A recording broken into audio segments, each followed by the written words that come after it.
All right, here we go. Starting it off real quick. So the first thing that we're gonna do, besides going through the whole call dump, we got to see where it all began, because obviously you can't start the Church of God and a whole cult religion without the founding father doing some stupid shit like trying to go fuck a kid in the middle of Kentucky, right?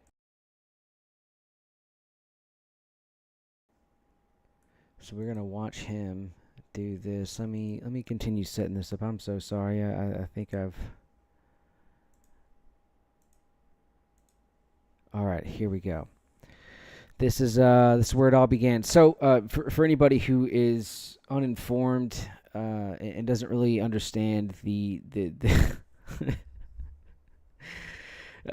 whole thing surrounding this, back in like 2004 through 2006, circa that little era, it was early 2000s. MSNBC and Chris Hansen did a few different series of a show called To Catch a Predator. To Catch a Predator was the premises.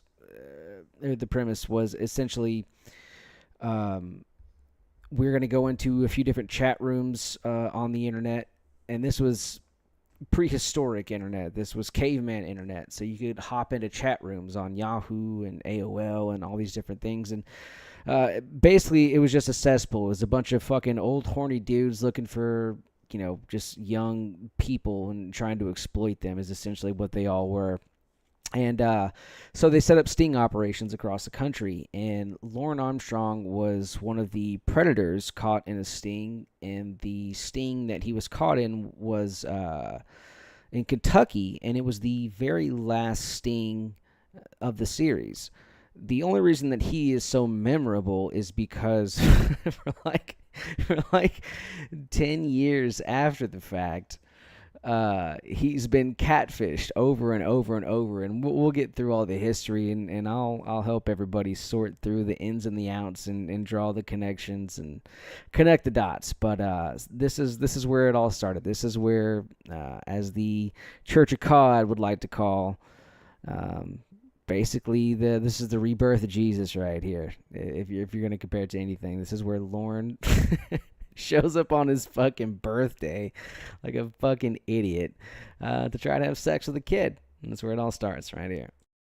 So Predator will probably be thinking he too should have stayed away. Okay, his name is Lorne, L-O-R, and you're Kayla. You should have condoms, pizza, bracelet, and a cam. Hey, I'm glad you could come. Girl. How are you? I'm good. How are you? Good. Turns out How's today that? is his birthday. Okay, his name is Lorne, L-O-R, and you're Really? Kayla. How He's come? been chatting with a girl posing as a 13-year-old for more than a month. It's one of the longest chat logs we've ever seen. 407 pages. Using the screen name Lorne A20014, he tells her how to masturbate and then asks her if she wants to see him naked. She agrees, and he turns on his webcam. He wants her to look at his penis. Would you like to? One thing that Chris Hansen fails to mention here, and he kind of alludes to it during the interview, is that Lorne's chat with a decoy is, I think, the longest. I think it is the record holder for the longest chat log with a decoy. And we'll go through a little bit of it later on, but it's incredible how long and how much this dude put into this shit. So this is why we like to make fun of him too. Is he put in such effort? This wasn't just some blase, one-off night. No, he put weeks and months into this chat before he came here on his fucking birthday. To see it up close so you can get a better look at it? Oh my gosh. I guess, if you want to show me. After chatting with the decoy, posing as a 13-year-old for just 6 days, he expresses his deep love for her. I wish I could marry you right now, because I would do it. That's how special you are to me, and that's how much I love you. But he clearly knows what he's doing is wrong, telling her to delete all evidence of their chat log. Okay, delete your archives and remember, Mrs. Kayla Marie Armstrong, I love you more than anything. He was so excited to be here. And he came walking in very proud, very excited. Look, we got these new chairs. You have to sit down. I have to sit down? Yeah, look. It's a massager chair. God, It vibrates when you press the buttons. Look, oh my God. Yeah.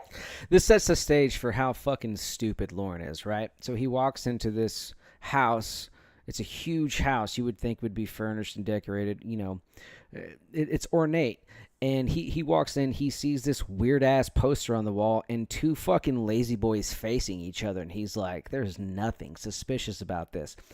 And there's a reason for this. Is because not only is he a moron, but he's from like broke ass Trailer Park, Cornville, fucking Maine. So he just doesn't understand that, like, if you have furniture that operates with a remote, like, you don't face them toward each other. What he has is just, I don't know, credenzas and weird shit that his mom gifted him, that it's just all muddled and puddled, mildewy shit that his uncle left him too in his trailer. I'm getting way ahead of myself, but I just have to set the stage for just how stupid and psychotic and depraved and gross this dude is, because he seems like, you know, an all-American type of dude right now. Flip the switches. Which one is it? You can use either one of them. It tells you there's one for your butt, there's one for your lower back, and there's one for your upper back. I just felt my butt. I think. You can pretty much tell a difference when you press the Holy, button. yep, that's my That feels butt. so good, right? I thought you had blonde hair. Do you like it? I dyed it by myself. I think it's pretty. Thank you. It's very pretty. Where's Oh the my pizza? God. I was waiting to eat because I thought you were bringing some. I don't want to bring you any pizza. Well, weren't you going to bring me something? Well, yes, I was. And I did. Did you bring any condoms? Yes, I did. Where are they? Out in the truck. Well, what good are they going to do in the truck if we're in Fucking here? gross. Well, yell at me, why don't you? I haven't had a kiss yet. Oh, okay. Well, then what did you want to do? Well, I want a kiss first. And then what? Can I have a kiss first? Well, let's talk first. We just got Okay. here. Would you like me to go out in the truck and get my stuff? No, it's all right. No? You don't want your thing right now? Present I gave you? Well, what is it? Well, I can't tell you. That wouldn't be much of a present if I told you. Well, you can go get it in a little bit or something, okay? Okay. All right. Are you nervous? A little bit. A little bit, not as bad as you thought you would be. Not as bad, but I still am kind of nervous. I'd rather like talk a little bit first and then like so I'm more comfortable, you know? That's like cool. Good. I'm really glad. I like seeing you in person. What the Yeah, I like fuck, seeing you Lauren? too. Good. So This is getting hot. How come? oh, because press the red button. It's a Oh. heater too. You gonna have a seat too? I like to sit on the edge of chairs. Do you? Yeah. Hi, sir. All right, I have to interject here. So now you can see how comfortable he made himself, and he still doesn't understand. Like, the whole setup of this room is is the makings of him getting caught in a fucking sting. He thinks this is, you know, like Kayla just came in and set all this shit up for him and put a little fucking plant beside there. And he's like, hey, we're just gonna set two lazy boys up. No chairs are going to be on the outskirts. Everybody's going to be facing each other, and there's no TVs. We got random fucking black curtains throughout the house. It's a weird setup. But anyway, you can see how comfortable that he makes himself immediately. And what he launches into when he sees this little girl here is, I haven't had a kiss yet. And by the way, the thing that he bought her is a fucking bracelet. It was like $3 or $4, and he opted out on the food because, as you'll find out later, he had to try to pawn some shit to get gas money to even get here. And this is on his birthday, mind you. So he tells her, I haven't had a kiss yet, and he just keeps harping on that, right? So that lets you kind of into a little bit of the psyche on where this guy comes from and what his main... What drives him to do the things he does and say the things he does and act the way he does. He operates on a different level than all of us. It's not something that he doesn't pick up on social cues, number one, but number two, he denies those social cues. He operates on the level that is, I am after what I'm after, and I want to get what I want. And he learns throughout these catfish how to manipulate situations, and you'll see him grow to understand how he can best leverage his situation and leverage other people to try to better his position and get what he wants. He's a fucking fiend, and we're gonna see Chris Hansen just absolutely smoke him and call him out. And he has no defense. He has nothing to fall back on. It is all him. And as you will come to learn, Lorne does not do well when he does not have a last call defense, when he does not have measures behind him that he can call in any kind of reinforcements. He fucking flounders, he fumbles, he fucks everything up. And we're going to see it. You? All right, how are you doing? What's happening? Not too much. Not too much? You a Boston fan? Yeah, actually, I don't even watch baseball. Oh, but it's a Boston Cap. It's a Boston Cap, yeah. So what are you up to tonight? Not a whole lot. Not a whole lot? No. Well, I tell you, for the last several days, you've been up to a lot. You're a pretty prolific chatter there. Chris flicking through the pages. I love that shit. Want to explain yourself? Not really. I never really was going to do anything. You weren't really going to do anything. No. So you brought condoms. What else did you bring? I brought her a bracelet. A bracelet. And she is how old? She's supposed to be 13. Supposed to be 13. And how old are you? 37. 37. Fucking gross. You have kids? Today. No, unfortunately. He said today. 37. You have kids? Today. No, unfortunately. Yeah. I've got nieces, though. Nieces. That I think the world of. Yeah, you talk about your nieces in the chat here. And you talk about how you like to spoil the nieces and how you would like to spoil this 13-year-old girl like you spoil your nieces. Yeah. Is this the way you spoil young women? No. Now, what's your name?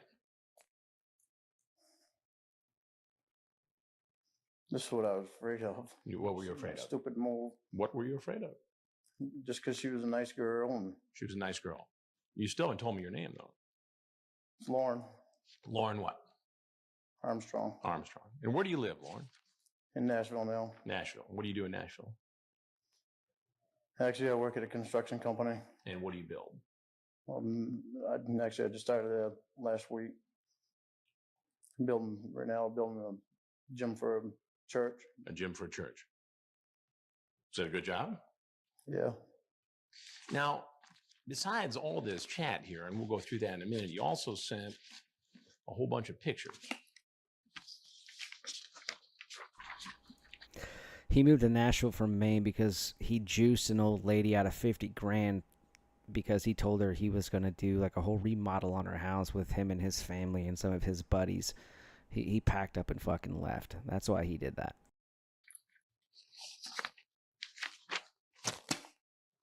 Now, why would you think that's appropriate? It's not. It's not. Those are pictures of his little curved wiener. We're going to learn so much about Lorne throughout this series. It's going to be so fun. Those are all your pictures, right? Is that all you do in your spare time? No. Yes. Yes, it is.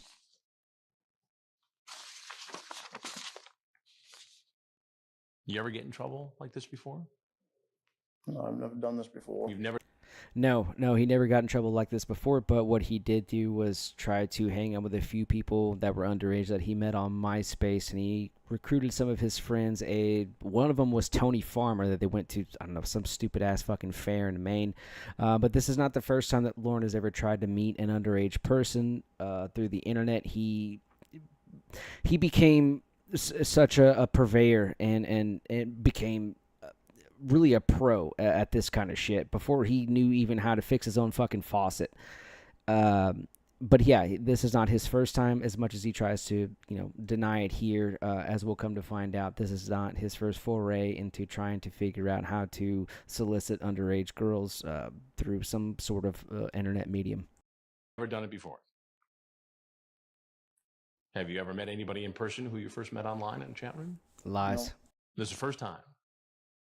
So Yeah. what made you all of a sudden, for the first time, get online, chat up a 13-year-old girl, and drive up from Nashville to meet her for sex? No, I didn't. Lorne, you send her naked photos, you have an explicit conversation, and you bring condoms. What does that add up to? I know.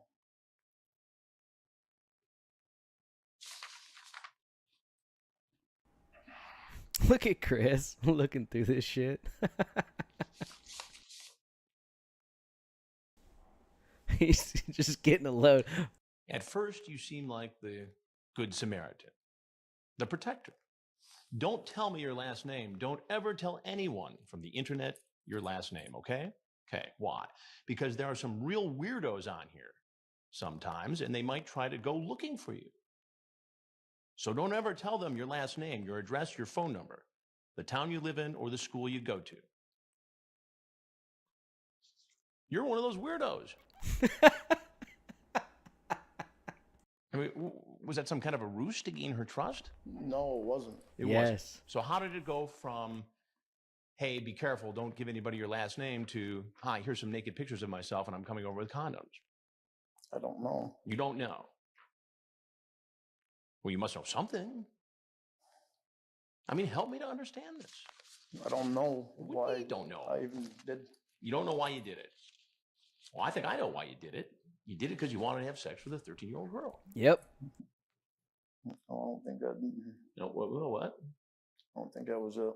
You don't think it was it? Well, why don't you help me out? Why don't you tell me what it was then? Because I wasted 5 years of my life on the internet talking to girls that gained my trust, and she seemed like somebody I could trust. You could trust. So when you say you spent 5 years on the internet, what, getting taken advantage of by women? In what way? In every way. For instance? I was over in Washington State. That's when I started going on the internet. When you lived in Washington State, you started going on the internet, and what happened?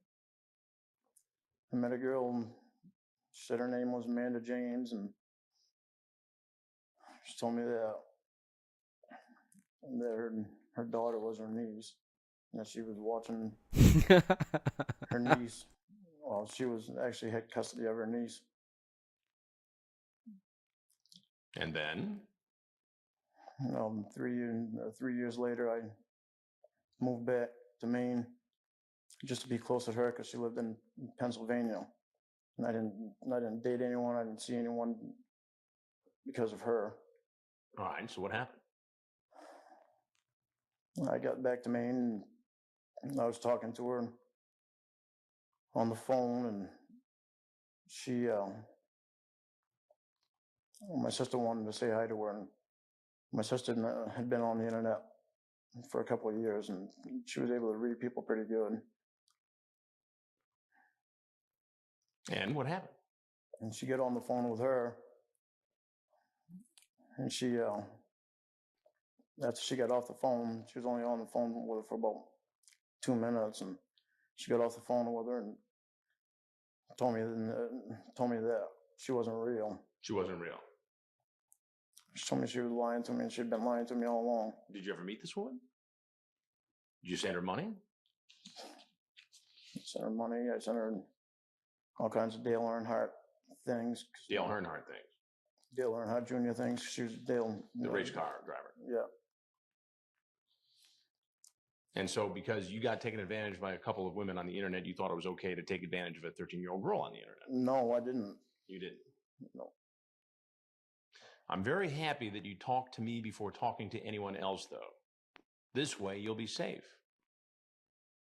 That's what I meant, too. I don't know how You don't know how what? I don't know how it lead to this. Well, here, let me take you down the road. This is how it went. You started with this, and then it goes to, so this is as thick as a telephone book, by the way, this chat. You started chatting with her when? Last month? So you've been chatting with this young woman for a month. Fucking thick as a telephone book. And so it starts with you being the protective older brother type. And we flip through dozens and dozens of pages here. And ultimately, Hold on.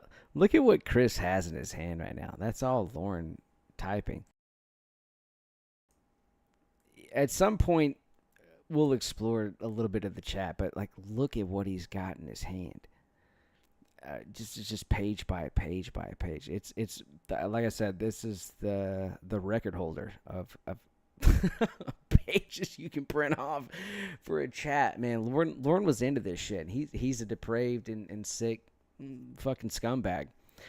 So essentially what we're looking at right now is a whole bunch of this decoy saying, okay, LOL, yeah, why not, LOL, just doing that weird shit. And Lorne just he just like injects his own fantasies into it. It's like, don't you want to see this? Do you like this? You're feeling this way, aren't you? It's weird. You'll see. it builds into a very sexually explicit conversation, right? I wish I were sticking it in you right now.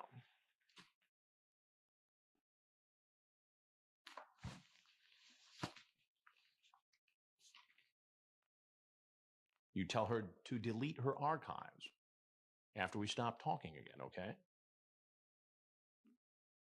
Why did you want her to delete her archives?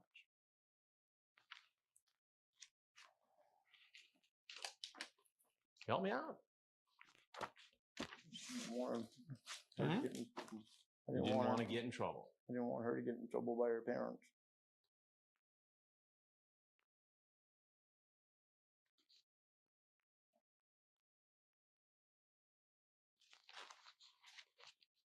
I mean, this goes on and on and on.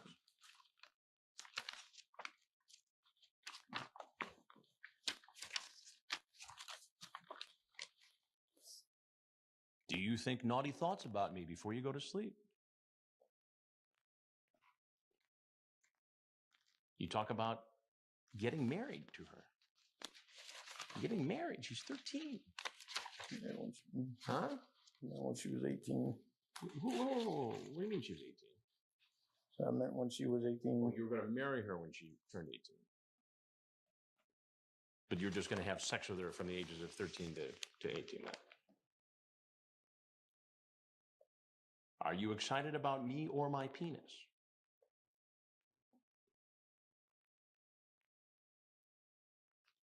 Did you bring anything else with you tonight?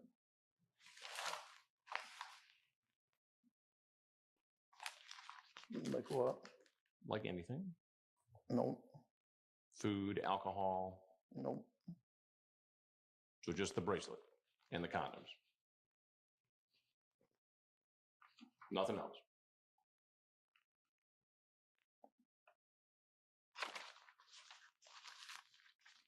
What do you think ought to happen to you? Oh, here's a good one. Is Miss Vagina thinking about Mr. Penis? What is she thinking?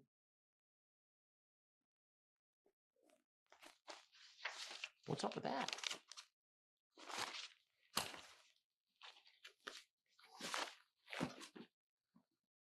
What do you think ought to happen to you?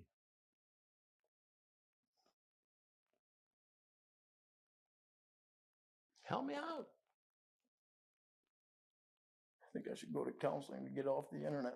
You should go to counseling and get off the internet. Did you ever say to yourself, hey man, I got a problem here? No, because I never thought I did. You never thought you did. Does this incident make you think that perhaps you have a problem?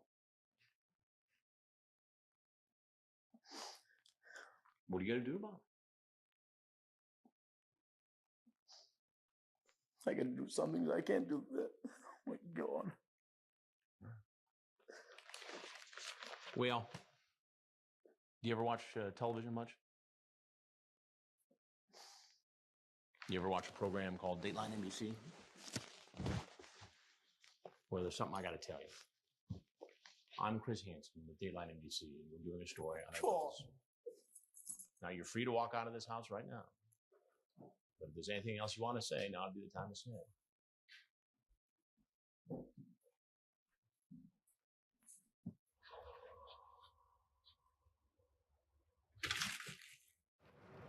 Sheriff's office, down! Get down! On the ground. Hands behind your back, Lord. Put your hands on your back. He's taken to the local police station where his car is searched. Well, in Mr. Armstrong's truck, we found some condoms, a variety pack, plus some jewelry. And later, he's interviewed by law enforcement. I believe you transmitted quite a few photographs. I'd like an attorney. All right, sir.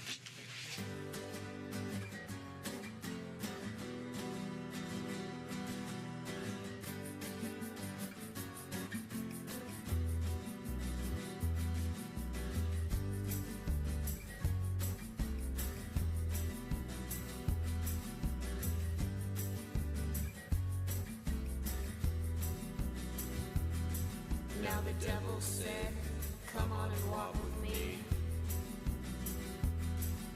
I'll show you some things that you may not ever see. It's time that I made myself real clear. And if things are cool, we'll stop off and grab a beer.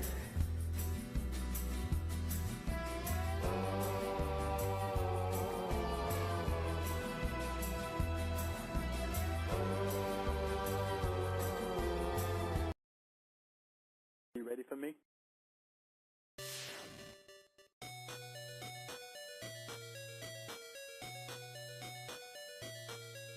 You're beautiful.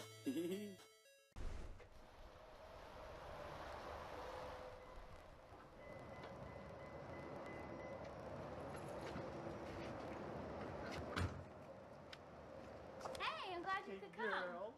How are you? I'm good. How are you? Good. How was your drive? Terrible. Really? How come? No, actually, it was all right. Oh. Well, look, we got these new chairs. You have to sit down. I have to sit down? Yeah, look. It's a massager Oh my chair. God, It look vibrates at when that. you press the buttons. Look, oh my God. Yeah, flip the switches. Which one is it? You can use either one of them. It tells you there's one for your butt, there's one for your lower back, and there's one for your upper back. I just felt my butt. I think. You can pretty much tell a difference when you press the Holy, yep, that's my That feels butt. so good, right? I thought you had blonde hair. Do you like it? I dyed it by myself. I think it's pretty. Thank you. It's very pretty. Where's Oh the my pizza? God. I was waiting to eat because I thought you were bringing some. I don't want to bring you any pizza. Well, weren't you gonna bring me something? Well, yes, I was. And I did. Did you bring any condoms? Yes, I did. Where are they? Out in the truck. Well, what good are they gonna do in the truck if we're in here? Well, yell at me, why don't you? I haven't had a kiss yet. Oh, okay. Well, then what did you want to do? Well, I want to kiss first. And then what? Can I have a kiss first? Well, let's talk first. We just got Okay. here. Would you like me to go out in the truck and get my stuff? No, it's all right. No? You don't want your thing right now? Present I gave you? Well, what is it? Well, I can't tell you. That wouldn't be much of a present if I told you. Well, you can go get it in a little bit or something, okay? Okay. All right. Are you nervous? A little bit. A little bit, not as bad as what you thought you would be. Not as bad, but I still am kind of nervous. I'd rather like talk a little bit first and then like so I'm more comfortable, you know? That's like cool. Good. I'm really glad. I like seeing you in person. Yeah, I like seeing you too. Good. So This is getting hot. How come? Oh, because press the red button. It's like Oh. heater too. You gonna have a seat too? I like to sit on the edge of chairs. Do you? Yeah. Pretty comfortable there. Hi, sir. How are you? All right, how are you doing? What's happening? Not too much? Not too much? You a Boston fan?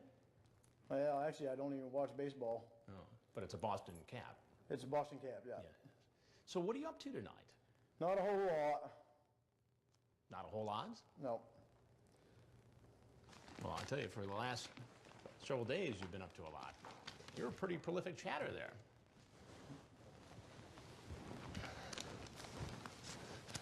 You want to explain yourself? Not really. I never really was going to do anything. You weren't really going to do anything? No. So you brought condoms. What else did you bring? I brought her a bracelet. A bracelet. And she is how old? She's supposed to be 13. Supposed to be 13. And how old are you? 37. 37. You have kids? Today. No, unfortunately. Yeah. I've got nieces, though. Nieces. That I think the world of. Yeah, you talk about your nieces in... All right, hey, sorry, boys. I had a minor emergency there. I had to, like, kind of half-ass replay this whole thing, but we're going to get past this. We're done with all this. So we know where the Lorneography starts, right? So it's his birthday. He's, like, 37 years old, and he's like, you know what? I just bummed this fucking old chick out of $50,000 in Maine, so I'm going to move to Nashville, and now I'm going to make it as a country singer. This is never going to bite me in the ass. There's no such thing as karma. And all of a sudden, he's talking to Chris Hansen, right?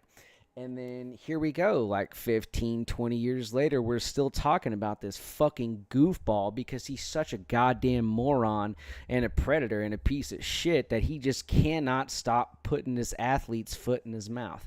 So here's what we're going to do. I started booting up some of the calls from the DAWMP and down and down and down and down. Right, yeah, you see that. Look at that thing. He's not lying when Chris says it's as thick as a phone book. He's got the yellow pages in his fucking lap, and it's just Lorne telling Kayla what to say and what to feel. And don't you love my dick? Don't you want to see my wiener, baby? My Mr. Penis? He's a fucking weirdo. So anyway, I'm gonna reveal some new art real quick, and we're gonna get these calls started. We're gonna go for a marathon tonight. We're gonna shoot for like a 4 or 5 hour stream. So y'all tune in. If you want to dip out, go get a sandwich, go get a drink, invite your friends. Fuck it. We're gonna make fun of Lorne for a long, long time.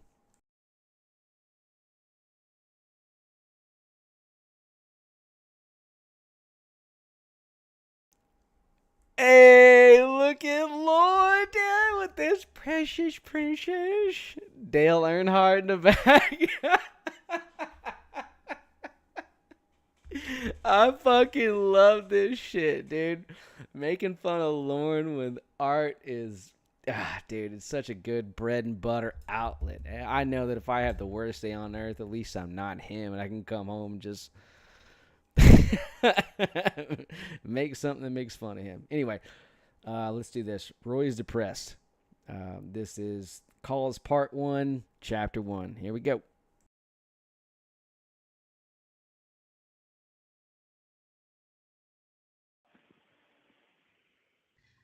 Why do birds suddenly appear every time Lorne drinks beer?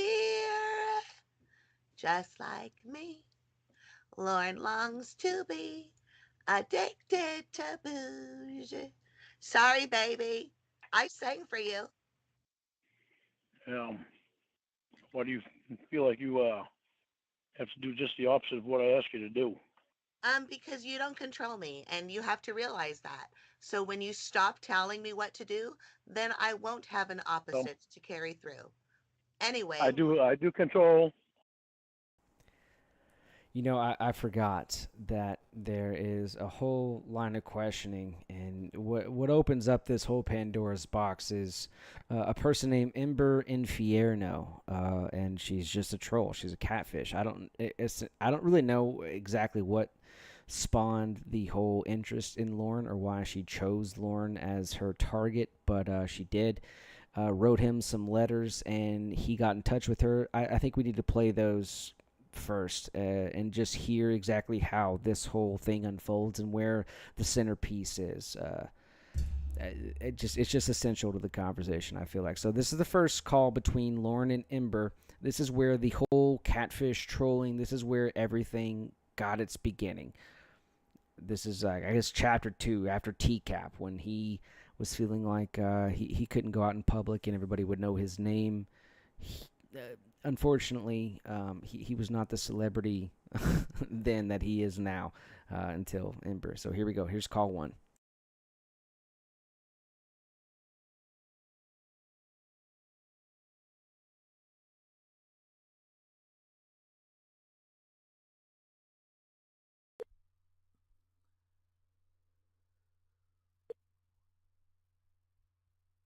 Hi.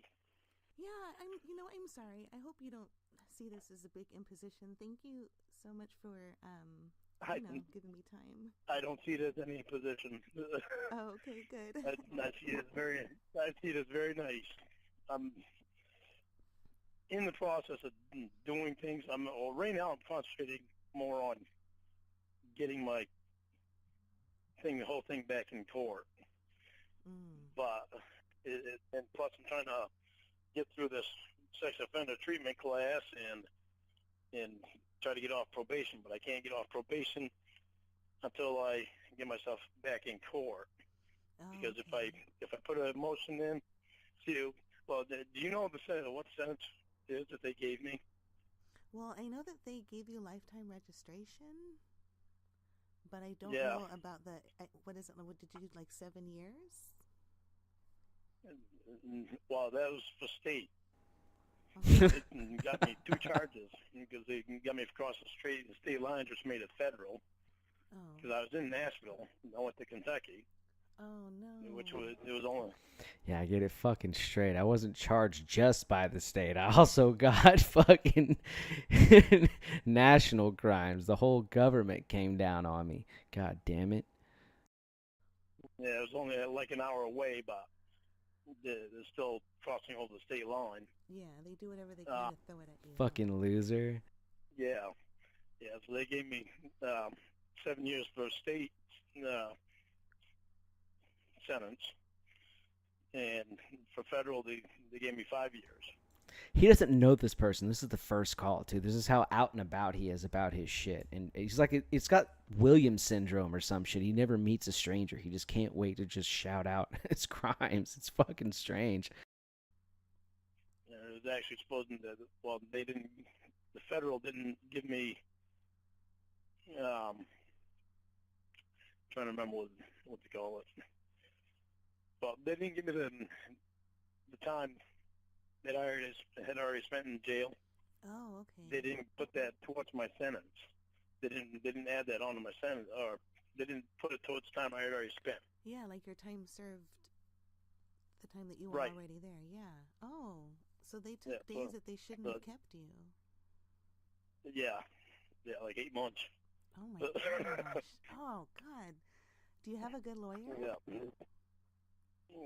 Well, with this motion that I put in now, I had a good lawyer that was doing that, but then he quit the law firm that I found him at, and he's the only one in Maine or was the only one in Maine that, I get all kinds of things running through my head, so if it takes me a minute to explain it all. Oh, that's okay. I hope I'm not making you nervous. You don't have to, you know what, you're not beholden to tell me anything. I don't want you to think that I'm trying to juice you for information. I'm just curious, but I don't feel that way. Oh, good. It's my pleasure. It's my pleasure to explain it to people that want to know about it, because the way that I've been put out there has ruined me a lot. And it's taken a lot for me to get back to where I am now.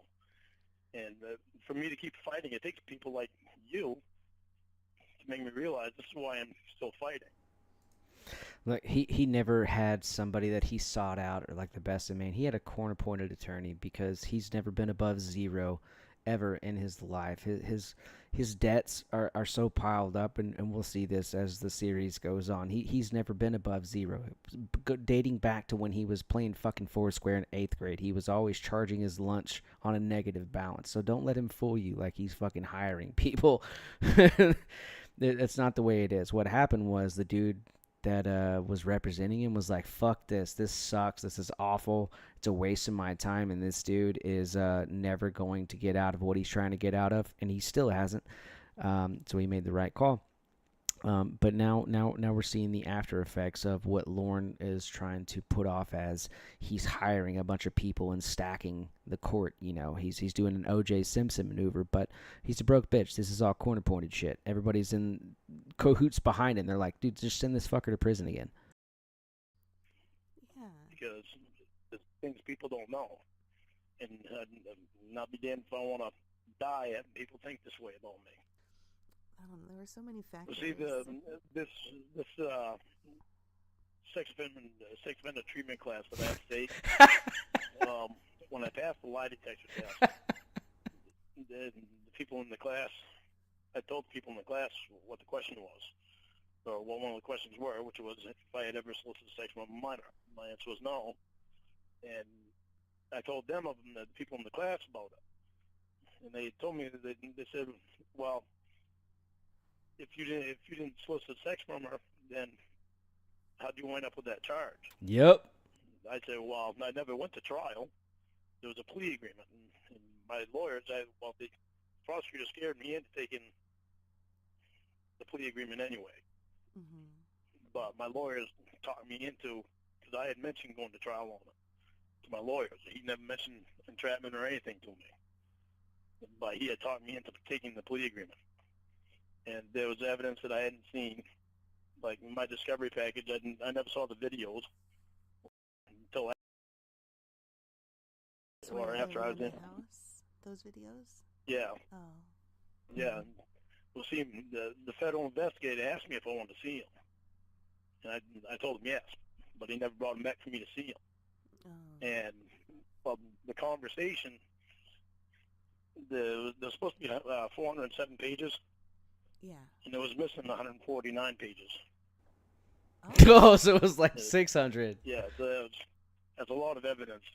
That's, you know, kind of odd where that went to. The DVDs were in my discovery package. What would those 106 pages say? Like, oh, Kayla, precious princess, like, I don't want to have sex with you no more. Just, come on, dude.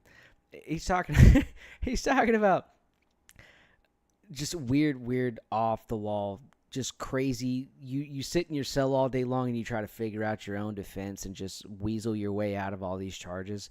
You don't show up in Kentucky by way of Nashville with a phone book thickness chat log, 8,787 pages, and you're like, I'm fucking innocent. There's no way you wiggle yourself into that. Wait a second. Yes, there is. You're Lorne Armstrong. Stay tuned. There's supposed to be evidence that is not edited, not touched, nothing. And I didn't get to see him until after I had already taken my plea deal and was in the prison system. And once I got them, I watched them, and they're all edited. There's so many things that went wrong. And another thing is that the police departments got all the stuff. When NBC came to that, when they went to any town that they went to do these things, well, they would give the police department computers and cameras and all that stuff that they use there. So the towns benefited from these things. Oh, okay. They were, there's a lot of stuff people do not know, and it's just, there's a lot of things. Well, see, I got lifetime supervised release too. Yeah, you do. So you have to do that forever. Well, I can put a motion into the court after I'm done this class to try to get off probation. And I kind of think my probation officer is kind of hinting around to me doing that. But with me trying to get my stuff back in court, I can't get off probation until after I do that. Because if I, or at least I don't think I can. Because if I do, then it's telling them that I accept, the whole thing and don't want to bother getting back in the court. No, it's not it. It's not it. So I'll stay on probation for as long as I need to try to get back in court. But my probation officer never bothers me anyway. He sees me once a month, and that's pretty much it. And he didn't even see me last month. This month he basically called me for an appointment because I work a lot of hours. I drive truck and I work a lot. so yeah, because I haul wood chips. Oh, okay. And so when I put the net on the top, I gotta go outside and get on top of the truck, and then I gotta bungee cord it down and all that. So it doesn't take. I was in the Air Force, and that was more of a party thing. All right, this is one big run-on sentence for Lorne. He doesn't ever arrive at a point. So basically what he said at first was he's got to file a motion. He can get out of this class and get off probation. Basically, his defiance in this rape class is the reason he remains on probation, because he never admits fault or never accepts guilt, never takes responsibility. Number two, he's always going to find a way to figure out where the loophole in the verbiage is and the semantics of it, and he'll do this shit till the day he dies when it comes to fucking lie detector tests and lying to his POs and shit and fucking calling him in the middle of the night like to rescue his ass.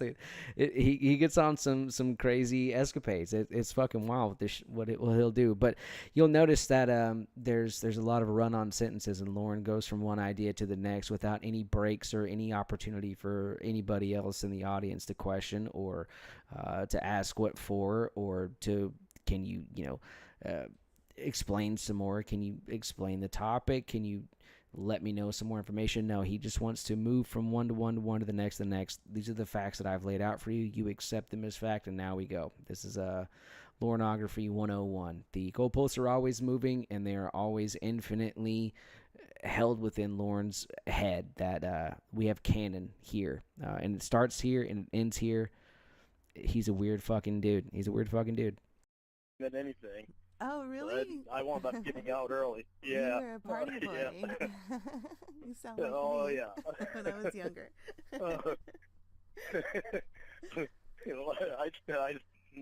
I still drink now, but now when I drink, it's mostly with my friend Tony.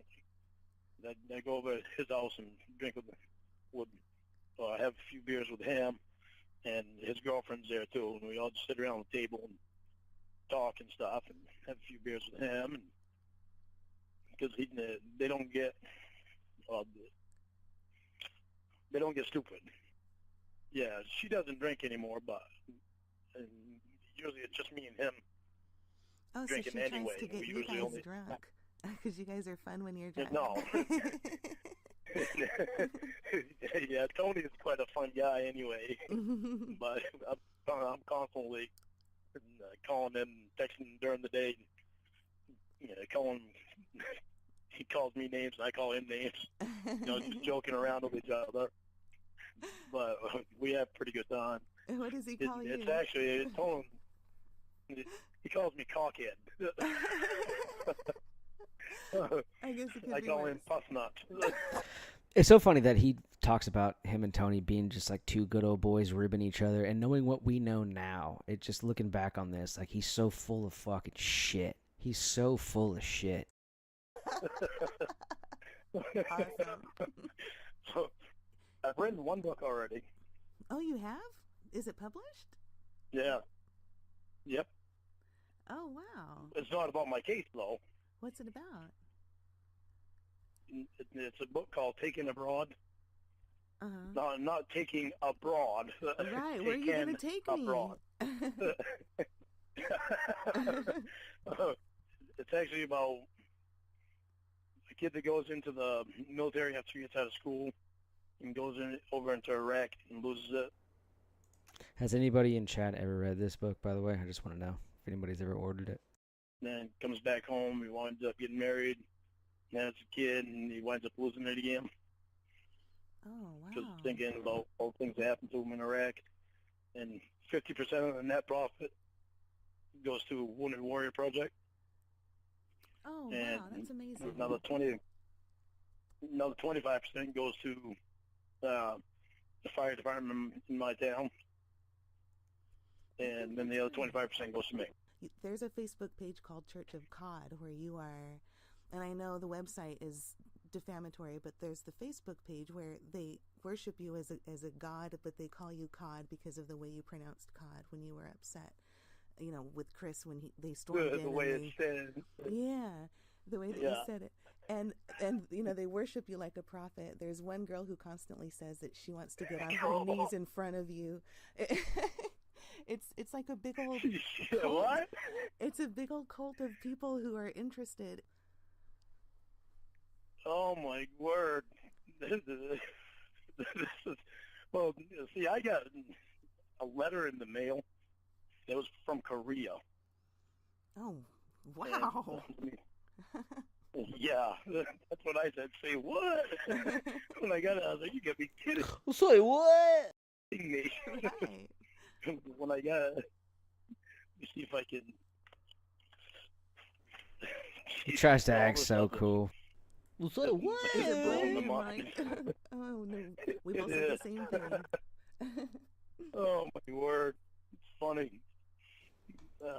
By the way, Emma, at this point, Ember, whatever we're gonna call her at this point, she was just writing him out of the blue, was sending him letters, and Lorne reveals later on that the reason that he decided to contact her was because he wasn't fucking like out and about trolling him, telling him like crazy shit, like, you know, he's the next Kenny Chesney type shit, or I don't know, just shit that was so outlandish that of course he wasn't gonna believe it, but she was just trying to gain his genuine friendship. So I mean, she was the first original catfish to actually prey on his feelings and getting close to him. So he feels so close to her, and he reveals later that he was so scared to just go out in public because he thought people would recognize him and just start whooping his ass if he went to fucking Walmart in Cornville, Maine. Like he was he was so scared of just the general public. So the fact that somebody reached out and I guess plucked a few heartstrings, he was more than willing to reveal anything about himself and his case, and that's how this whole shit started. It wasn't by accident. Ember absolutely preyed on his ass, and he took the bait, and we soon discover why taking the bait for Lorne Armstrong actually protected probably who knows how many people. See if I can find it. It's this one. Yeah. Yeah, it's from Korea. I couldn't believe that. But it says,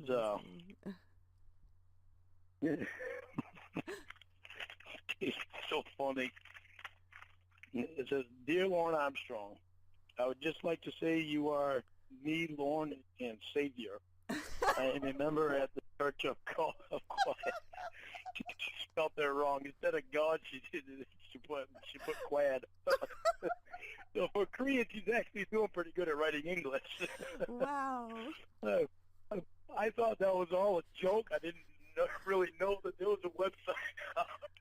People are interested in you, and just, I mean, there are people who think you're great.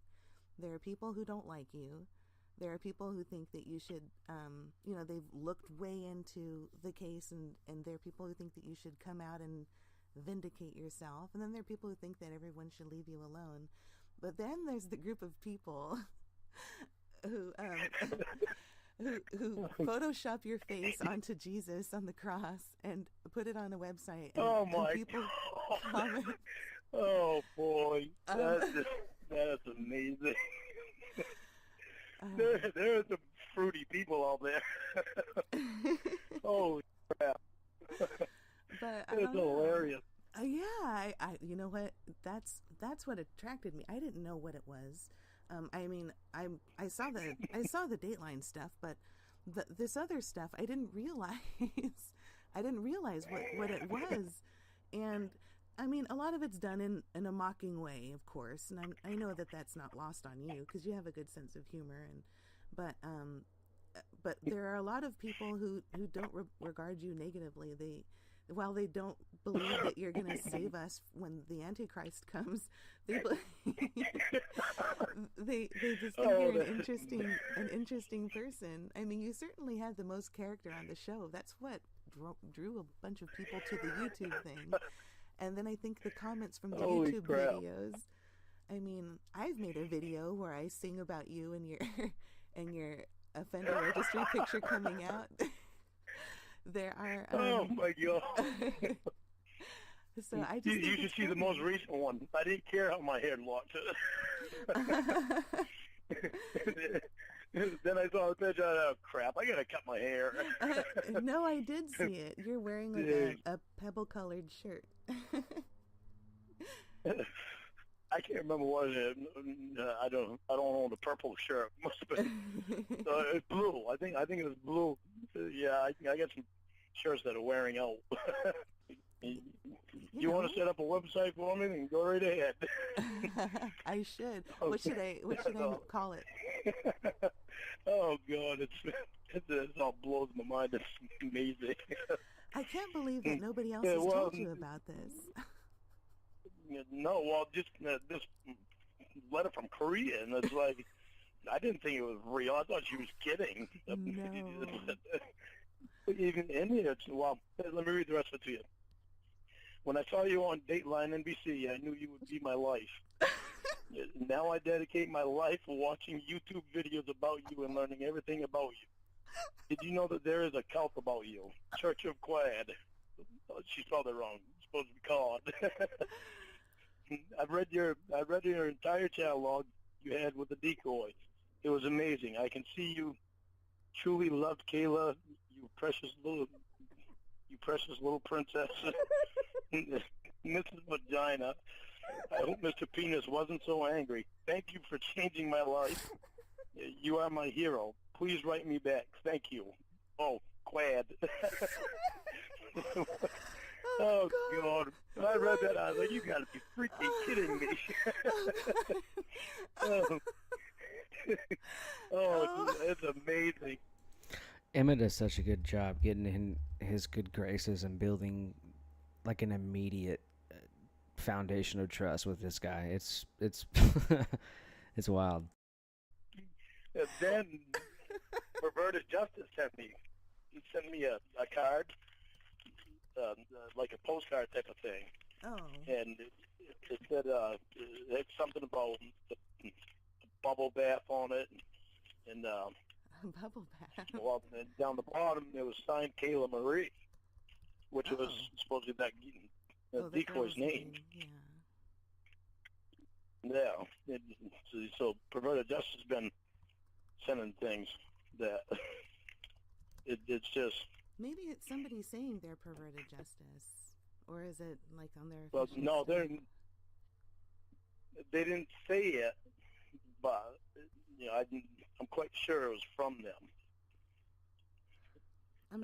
Some of these letters, I thought some of these letters were from the people from Perverted Justice, and now finding out from you that it might not be from Perverted Justice. With that Korean letter, I thought it was a joke. now you're telling me it's real. I'm like, oh my word. Well, it is. It is That's kind amazing. of. It is kind of a big joke because people look. They don't understand how, or maybe they don't appreciate how it's affected your life personally. But what we have is Dateline trying their best to make you look, comedic, and they succeeded. They succeeded in doing that, but not so much making you look like a horrible person, which is what they tried to do. So a lot of people are attracted to.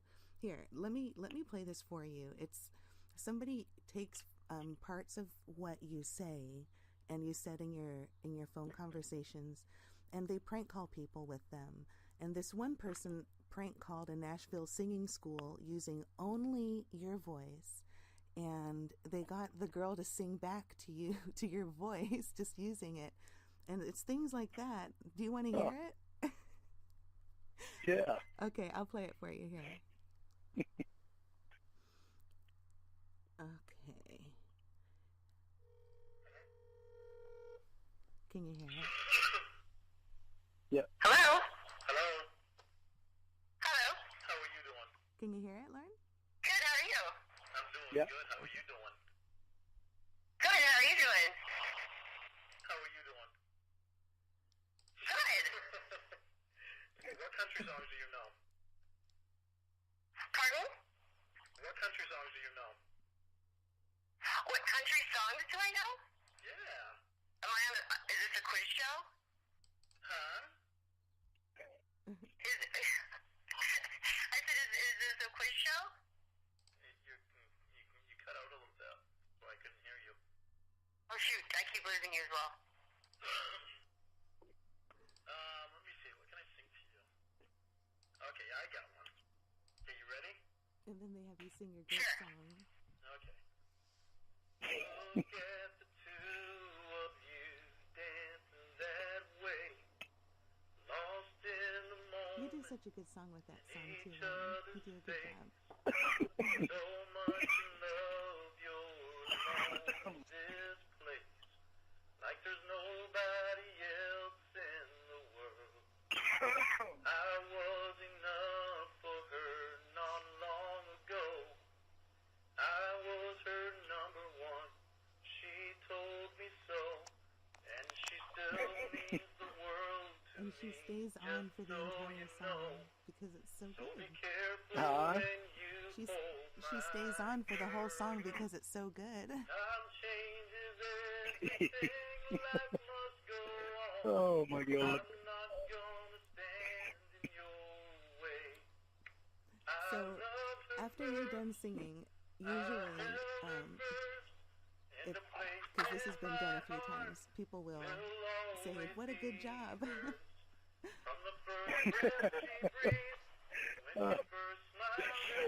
Hilarious.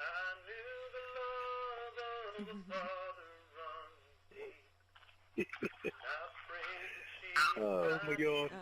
Okay, and as you know, it's going to end right now. But then here comes the best part. Does that sound okay to you? Nice. What song was that? Huh? What song was that? Okay, sing to me. Me sing for you? Yeah. What song would you like to hear? You sing. Huh? What song? What country songs do you know?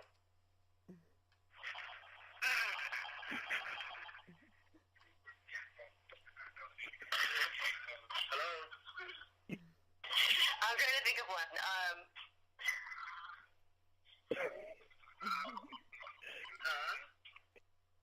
Okay, I think I've got one. Don't break my heart, my ache breaking heart. I just don't think you understand. How good if you break my heart. Oh my God. Breaking heart. My God. Go shopping and then buy a can of vegetables. How's that? Holy crap. That is freaking hilarious. Oh my God. Yes. That's amazing. I'm telling you, Lorne. Oh. There's an opportunity for you to get your voice. There are people who will listen to you, and of course, use your voice to make prank phone calls. But that is just amazing. Oh. There are people who make songs about you. Some of them are mean, but some of them aren't. Like I do an opera song where I change your name, but this was when I didn't realize what was being done. I was in on the joke, but we want you to get in on the joke. But in this song, I sing about I don't know what I like more. Your oh my goodness, your penis or your balls. My what? Say what? Because there's part of I know I'm so embarrassed. There's part of the chat log where you ask the decoy, "What do you like more, my penis or my balls?" And that's just something that a lot of us quote a lot. So in the song, I sing, I don't know what I like more, your penis or your balls. And then at the end, I sing, you operate a lull. Some of the stuff is done to make fun of you, and it's not. I don't know. My feelings aren't going to be hurt. And after what I've been through, it takes a lot now for me to, to not just laugh at some of the ignorance. If I don't laugh at some of the stuff off, then it's like it would put me into depression. I was pretty. It really messed me up for a while. Yeah, I can imagine. But then So do you have a lawyer? Where I put it. Oh, I did have, but that's what I was telling you before. I did have, but he moved out of state. He quit the law firm that he was working for and moved out of state. And so now it's like I gotta find another one that that it actually does federal and is licensed to do federal in the state of Kentucky and all that stuff. Mm-hmm. And the lawyer I had was licensed for Kentucky and the federal system. So, but in Maine, again, he tried to look in Maine for me to see if there was another one before he left the law firm, and he couldn't find any other one. Mm-hmm. He said that he searched all over the state of Maine, and the only one that there was him. So now it's like I gotta find a different lawyer. Well, if I can get it back in court, then they will appoint me another lawyer. Oh no! Can you hear me? Oh, I can hear you. There's a lawyer in the Church of God.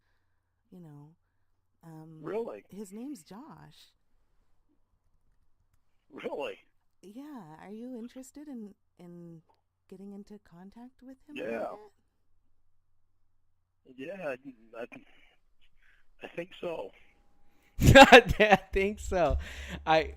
Look, I'm sorry. I don't want to interrupt this whole front part of this is like the author's note, somebody's writing some shit. We just got to set the stage for whoever doesn't know and whoever finds this in progeny. You just got to know what a great guy Lorne puts himself off to be. But we all know that this all started in December of 2006 on his fucking birthday when he tried to fuck a kid. And now he's just trying to sell this random lady, some snake oil about him being this transformed person and a wonderful individual. And that's not true because there's 17 years of calls showing the exact opposite. And what a fucking complete loser psycho this fucking dude is. This has got about 5 minutes left. Let's play this out and let's get into some juicy shit. I can't wait. I fucking can't wait. How well do you know him? Well, I've known him. I haven't known him for a long time, but I know he's a lawyer. He's a friend of mine. So if he would ever contact me, I wonder, if he'd let me talk with him about what his options are. And it was just in passing, but I wouldn't mind seeing if he's still interested. Yeah. Yeah, see if he's still interested, because is he free or do I got to pay him? Okay. Do you want me to ask him? Yeah. Okay. Yeah, because that would be. Well, Lorne, he'd have to be able to do federal and state though, Kentucky. I don't know. If you want, I can put him on three-way calling. Do you want to do that? You can put him on what? I can put him on three-way calling. Add him into the call. I think my phone can do that. Not yet. Okay. Not yet. Yeah. Go through just you first. Okay. I can get to take something like that slow because, well, it's still, I don't know, how do I say this? Well, it's still new. You don't have any reason to trust me. Whoa. He never meant to fucking do it. or him or this phone Oh, call. that I you know. got. Yeah, that's what I'm saying. Like, I don't want you to feel uncomfortable.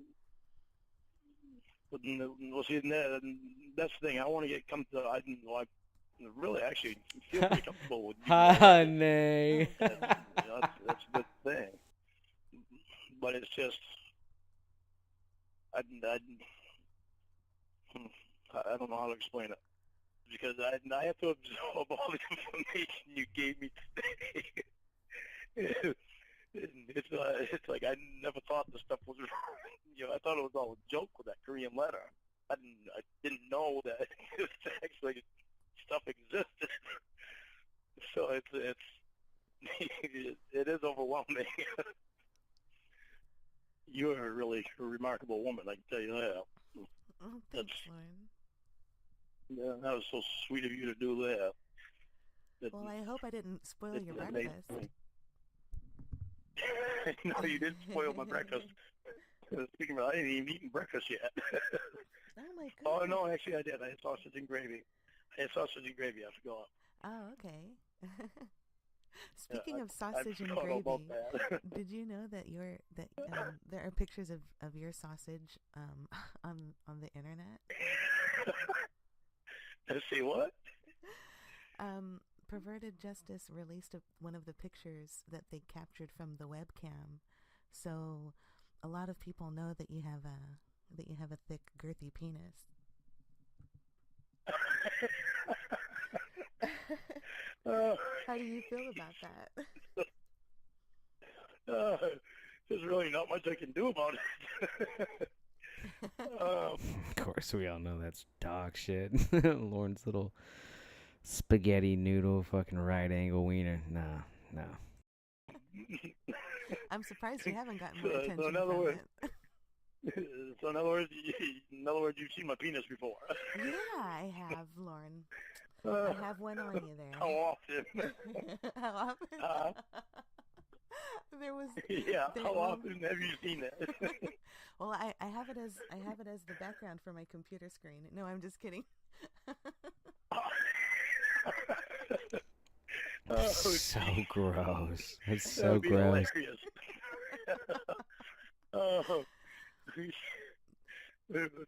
First thing you wake up in the morning, you turn on the computer. I do, and I say, "Oh, dear Lorne, our Lord and Savior, I'm praying to you this morning.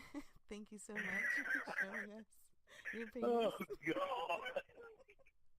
Oh, it's freaking funny. Oh my goodness. Well, I hope the invitation's still open for me to text you once in a while. I have to go do boring grown-up stuff now for my day, but I'm really happy. Ember did such a great job of giving him just enough attention to leave him wanting more and just fawning over him, talking about his not huge cock as if it were Adonis's belt or some shit. She did such a good job of just wrangling him in, and he was hook, line, and sinker. This guy's toast. And you know how she did such a good job? It was evidenced by like 7 years worth of fucking phone calls.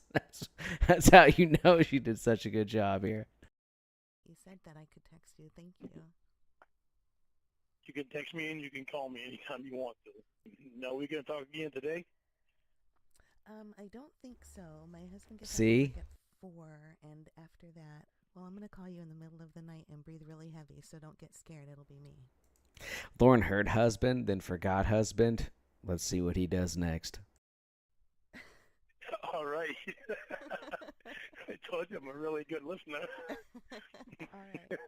Okay, well, take care. I'll talk Piece with of you. shit. All right. Bye-bye. Okay. Thank you, Emma. All right. You're welcome. Bye-bye.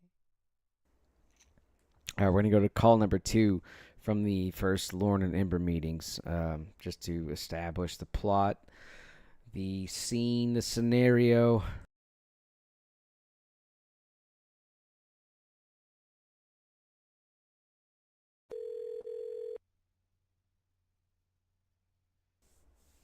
Fucking loser.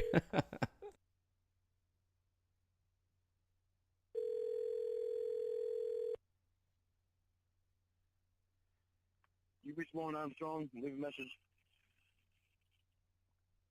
At the tone, please record your voice message. When you are finished recording, you may hang up or press pound for more options. Well, I'm really confused. I woke up to your phone call and I had to make some excuses for it. Trying to call you back now, see what's wrong. I don't know what could have happened that would have made you so angry.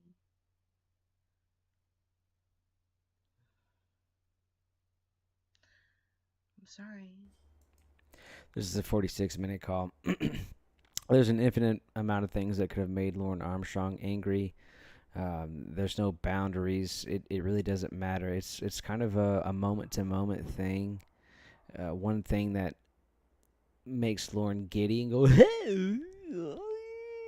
can also piss him off in the next moment. So I haven't heard this call before. This is my first time listening to it, but just knowing who Lorne is through being a degenerate and listening through hours of these calls, I can only speculate that it could be taken either way. So everybody in chat right now, thank you all for being here. Appreciate you.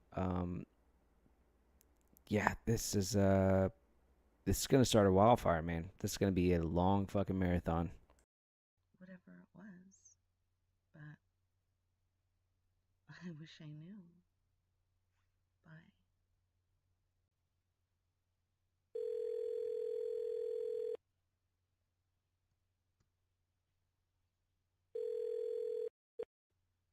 I don't know. Hi.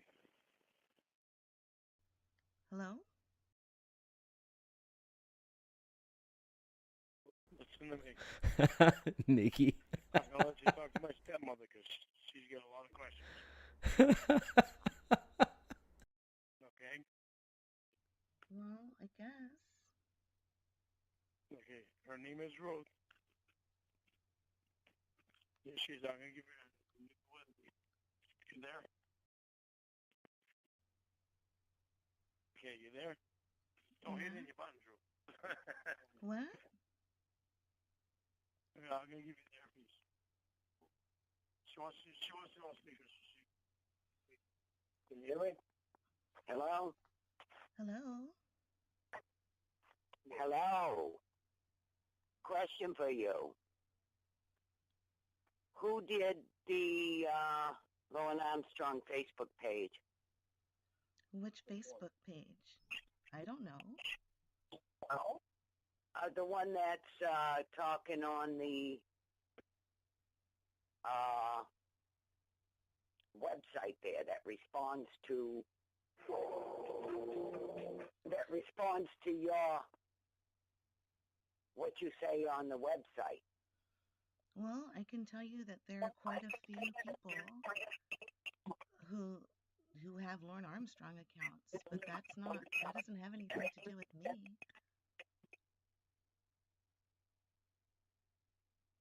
Lorne told me that you are the one that started that Church of God thing. Nah, this isn't Mama Gwen, because Mama Gwen talks like this. I set my ass in my chair. This chick is more of like Virginia from Bingo and was dating the dude that was in the Navy in 1965. This is not her. I don't know who this is. No, I'm not. That's not right information. Look, if you want to see my Facebook page for Lorne Armstrong, type in Lorne Armstrong support page. LorneArmstrong.org. The LorneArmstrong.org is my website. I'm responsible for that. What's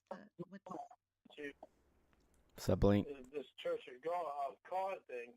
You told me she is the one. No, she's the one that... I log on to there and I talk to people on there, and I'm trying to defend Lorne, and I'm trying to get people to look at the other side of it. Emma, what's your name on the site? The fucking page, the Church of God page. Encino and no. What Church of God? See, I can't barely hear any of you guys. First of all, It's really difficult to Sorry, hold on a understand. minute. Hold on. Okay. Shit, we forgot to do the ranking. You guys got to rank the artwork. 86 out of out of 87, dude. Fucking post that shit in chat real quick. Is it an 86 or an 87? Can you hear me? Yeah. Emma. Okay. I get to do my earpiece.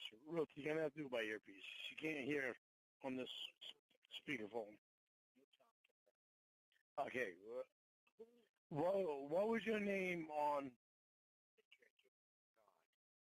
Church of God on the Facebook Facebook page, right? Yeah, it's on Facebook. On the Facebook page. Are you on the page? Yeah, we're on the page right now. Bring up the high priestess. Who's that? That's me. That's you. And so Okay, when you go on there and you see all of the stuff that I've said since Saturday, then you'll see I think this is the first Roy appearance in the whole saga. that is all.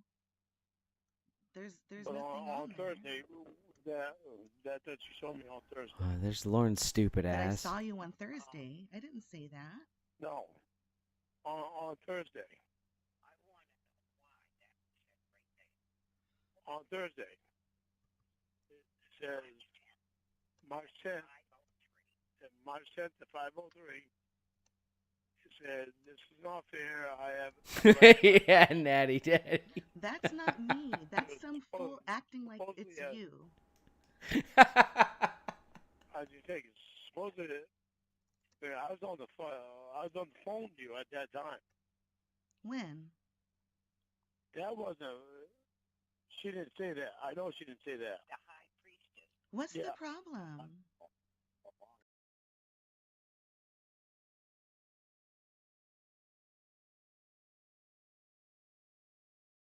Do y'all know, for real? Like, quit fucking around. Do y'all know who this is? When? That wasn't. She didn't say that. I know she didn't say that. The high priestess. What's The High Priestess. She didn't say that. I know she didn't say that. The high priestess. What's the problem? I need to It's, know. Listen, I'm telling you. Okay. It says the high priestess Ember Inferno says, I love you, Lorne. People are wrong about you. Right. After that, it says, This person that's like talking for Lorne and doing all this soul searching and shit, like she never comes up again. Who the fuck is that? I've literally never heard this phone call before, so I'm kind of shocked myself and trying to figure out who she is and Lorne lore, because she just never comes up again. But she sounds like she's had 6 billion packs of cigarettes, just got back from Bunko, and is about to go shine up her husband's Navy medals or some shit. Like, who is this person? love to have you. I love you, Lorne. People are Inferno. It says the high priestess Ember Inferno says, I love you, Lorne. People are wrong about you. Right. After that, it says, I would love to have you hear me right now. That supposedly I said. And supposedly I said, fuck. Did she type this? The high priestess. The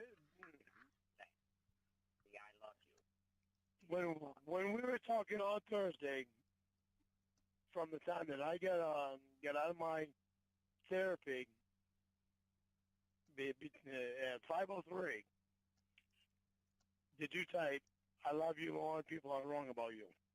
If somebody's on there pretending to be you, I can't act like I know it's not you, because that would show that you and I have been talking. And I'm not saying anything negative toward you. So if people see that I say I love you, Lorne Armstrong, why is that bad? Yeah, this isn't her page though. It's somebody else that made it. You see, that's not. Is that your name on here? The High Priestess of Ember Inferno. Yeah, I told you that. I'm not going to lie to you about that. Okay, yeah, but who's typing that stuff? Who's typing?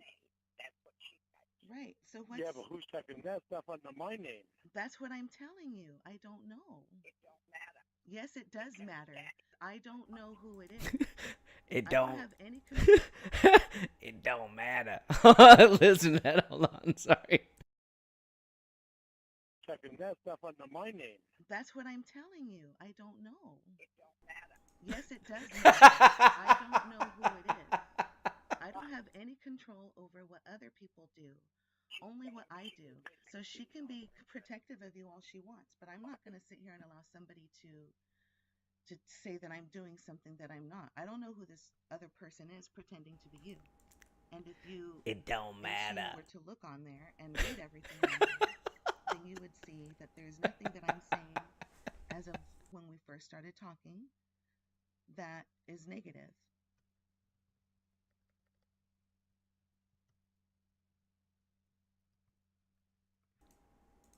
Lorne's got like 6 people on here fucking interrogating Emma, and she's just like water off a duck's back. She just doesn't give a shit. And it's so easy how like the whole Armstrong clan is just fooling and going, well, I guess we just ran out of questions, didn't we? And then Lorne's like, well, yeah, I guess for the next like 8 years I'll get catfished.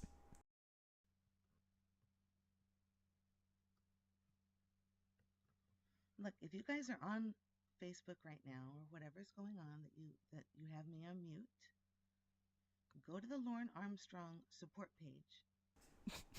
He's got a support page. Because what it looks like what's going on here is that somebody's looking at something and making assumptions about somebody they don't even know. And that's what's been done to you for so long. It's fair. If you guys have a problem with somebody on Facebook, then report it on Facebook. It's a Lorne Armstrong GoFundMe. Pretending to be Lorne Armstrong. You should report that profile and say that it's you and that people are pretending to be you. Yo. What? Oh my god. This is the best phone call ever.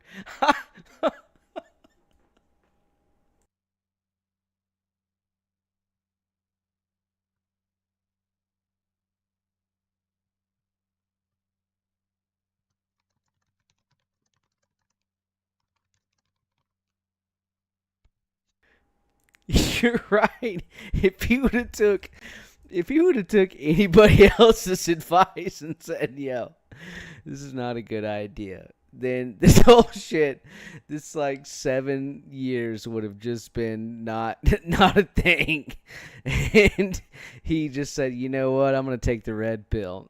And here we go. Now we're doing a fucking whole YouTube stream about him. So whatever, dude. I like the way shit went. I don't know.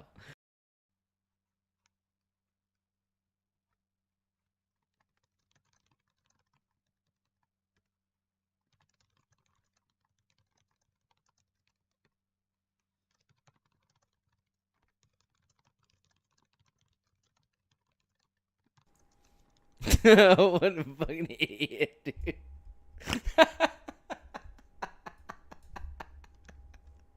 He's got his whole family on the horn. He recruited the whole Armstrong clan to fucking try to figure this shit out. Emma just burst her bubble in like 2-3 sentences. That's how fucking stupid they are.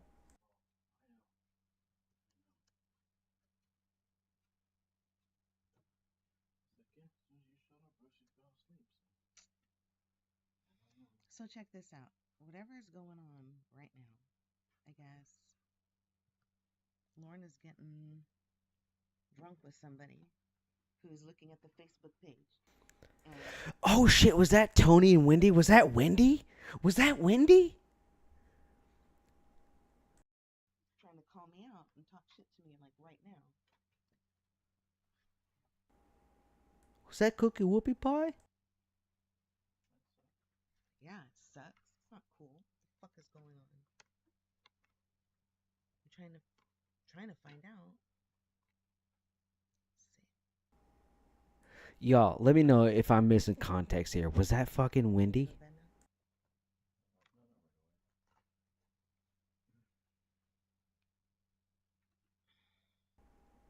Was that Farmer's wife? Yeah.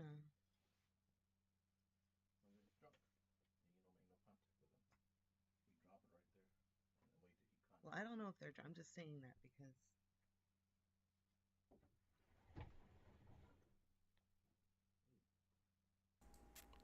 I think that was Wendy. I think so. I think it was. R.I.P. Farmer. Yeah. That's gotta be Wendy. That's gotta be her.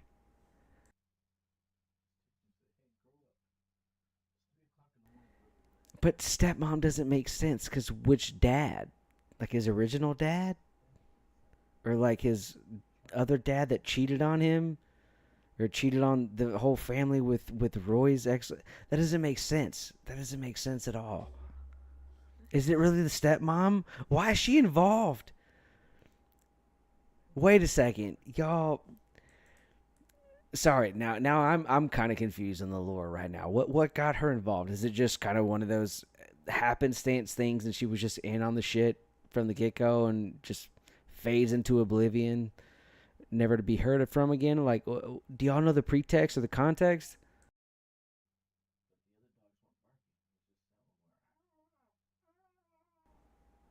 I never heard this call, so I'm just wondering. Maybe it's coyote or something. Oh, I fucked that up. I missed that. Sorry. That won't be the first time. Well, because he's getting drunk with the friend who's. What is? It's a stepmom.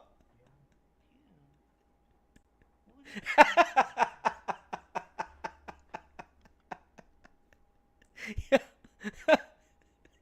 Lorne's so pathetic, dude. He's so pathetic.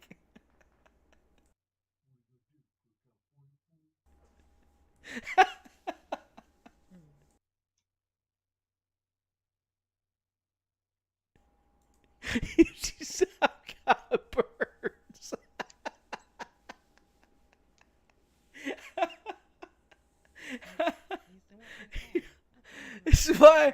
This is why I can't wait to do this. This is so fun. I'm learning new shit. This is fucking hilarious. I'm crying laughing right now, dude. Lorne, you're such a fucking weirdo. You're such a fucking weirdo, bro. Oh my god. Hi. Hi. Can you tell me what I'm being accused of? Because that's not fair. I was honest with you about everything. You can go on there and see everything I told you. Hold on. I'm reading your last message. I just got it.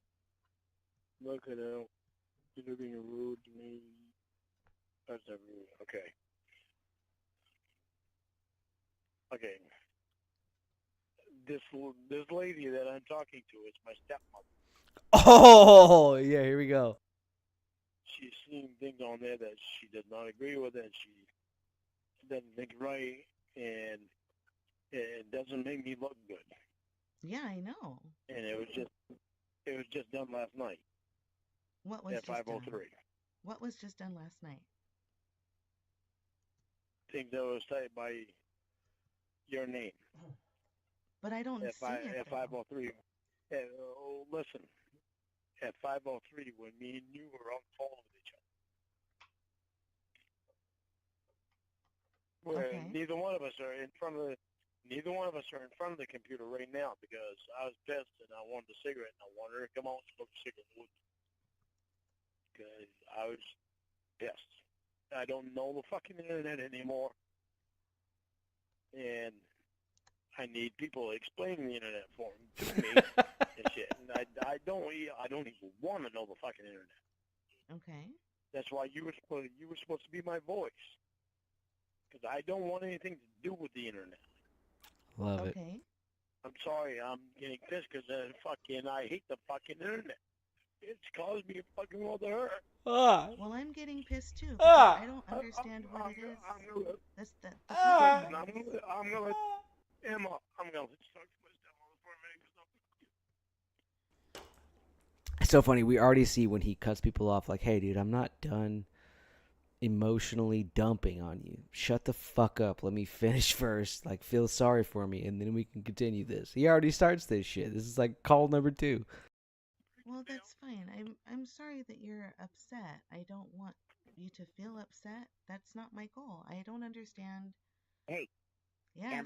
Emma, he handed it to me.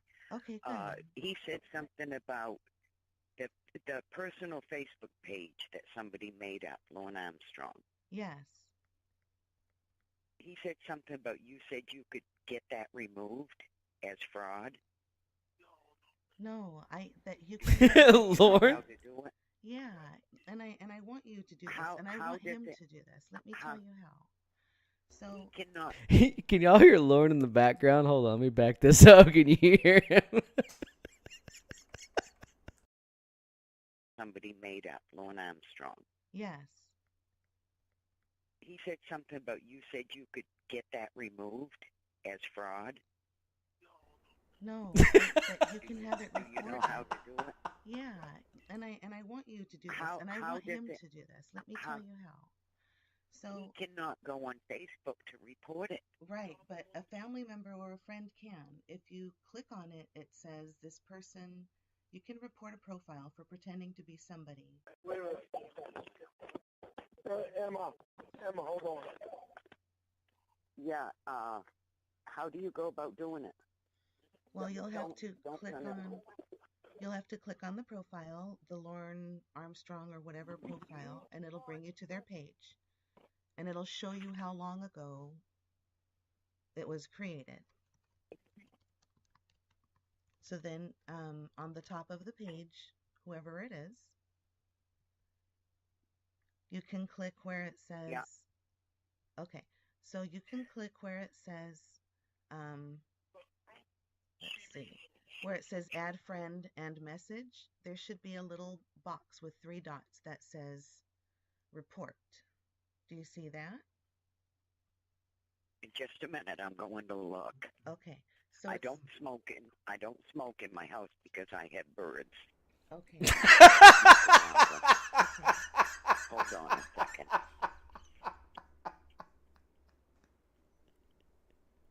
Okay. And you can tell that it's fake because it's using only the pictures that are available in public. So it'll be it says if you find his page, just tell me when you've brought it up, and I'll show you how to report it.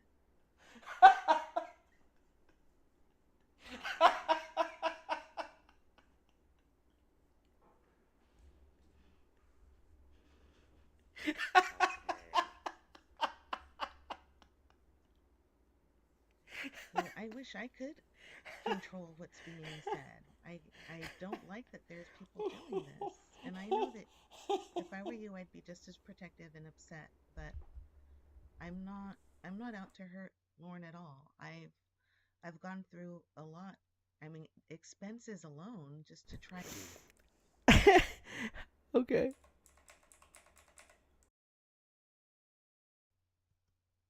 So it'll be you go to if you find his page, just tell me when you can tell you how to report it.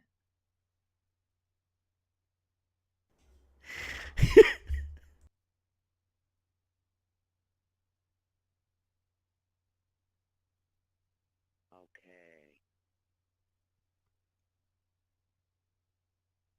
I wish I could control what's being said.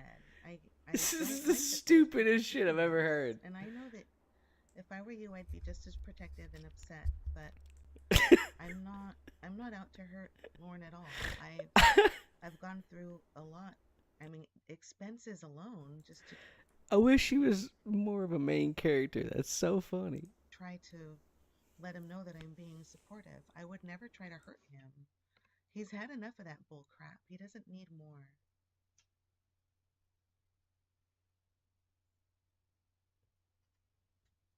I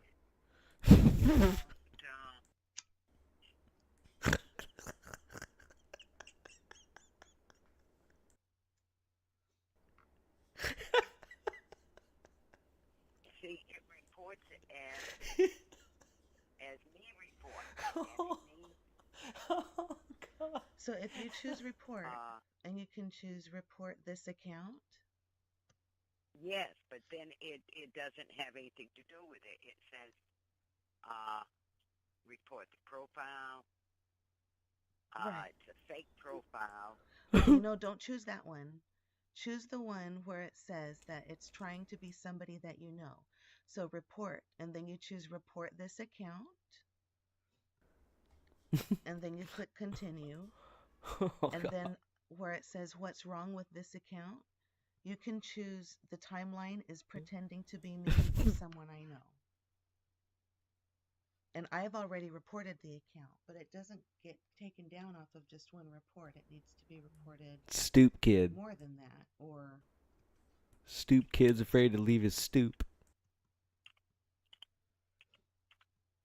somebody I know.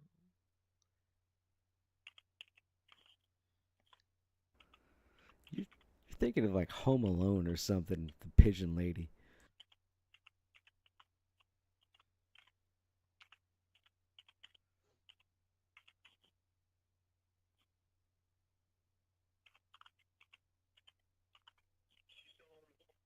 Where it says submit to Facebook if in for review. That's what I've done. I've submitted it. And they want you to type a name of the profile, but Lorne doesn't have a real profile, but I still submitted it, so there's not.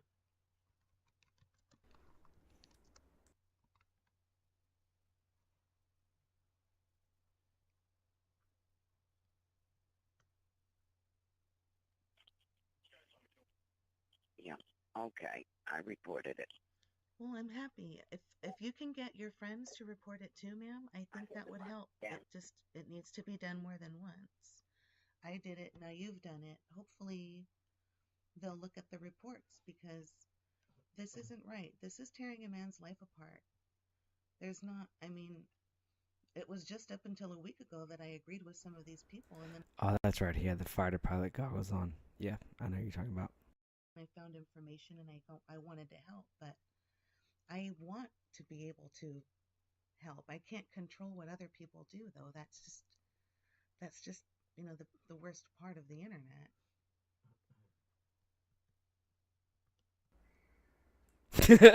Fucking birds. What? What? So stupid.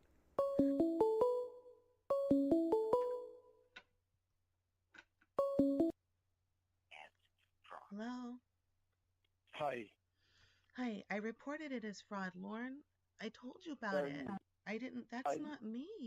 I wanted to talk to you. Either my stepmother hit the button or I did. I fucking wanted to talk to you. Well, okay. I'm here.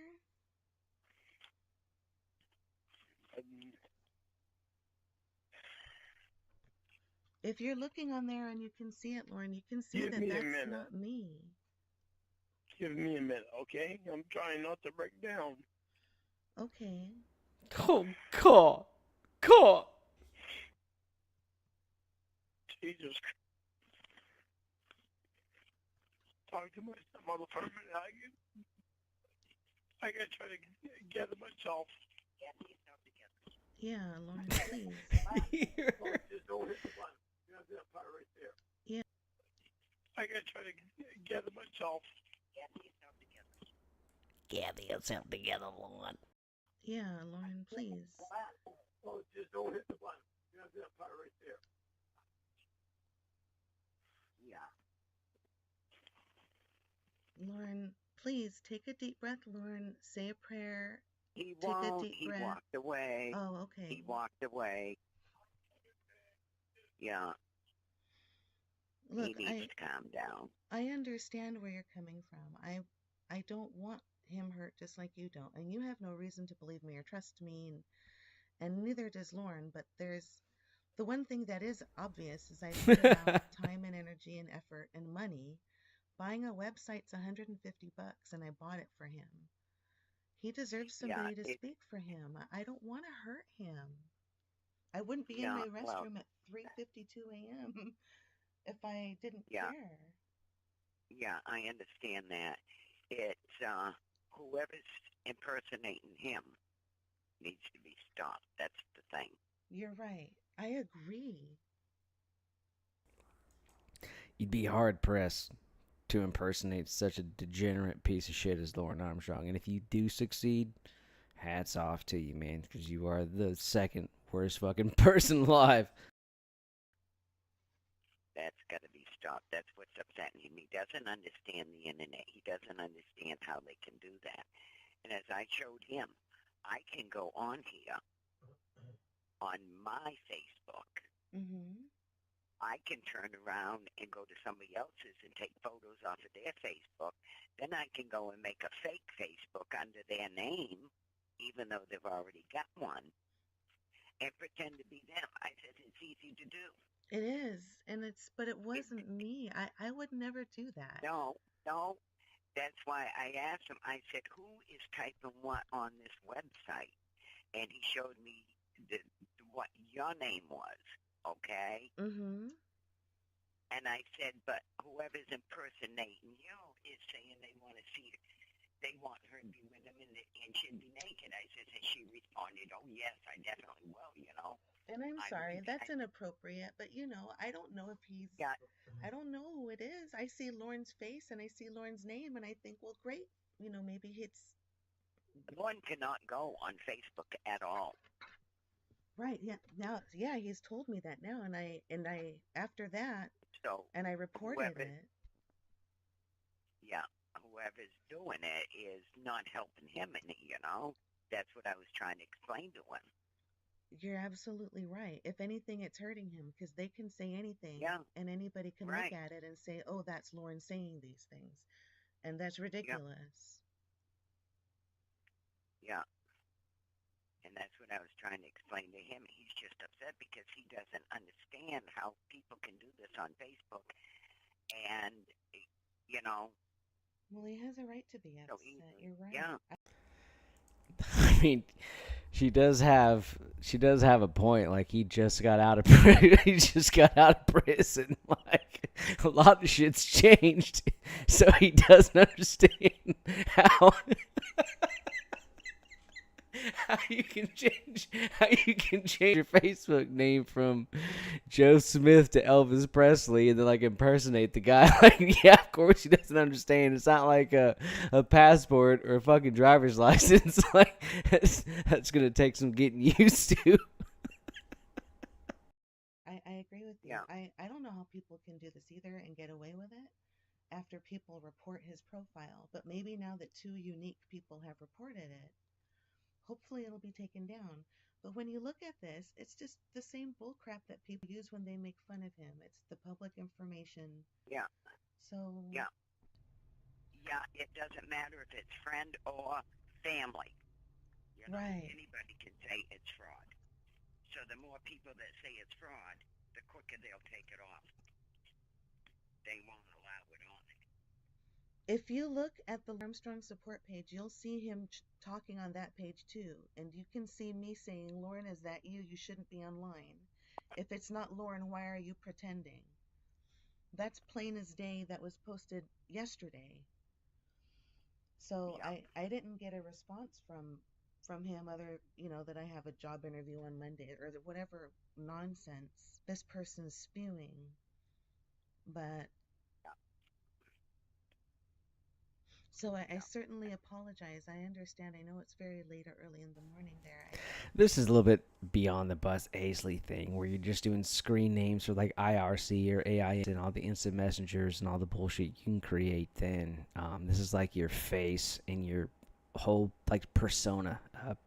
This is way before like hijacking people's whole identity was a thing. So I could understand where she's coming from, saying like, yeah, that's not a thing. Like, you can impersonate anyone you want to, just a few letters on the screen, but like having having his face and like just hijacking his identity to be a fucking fruit cup on the internet, like that was pretty brand new. Tila Tequila went through a lot of that shit back in like 2009. I just don't want. I mean, it's 1 a.m. here. I just wanted Lorne to know that I'm not trying.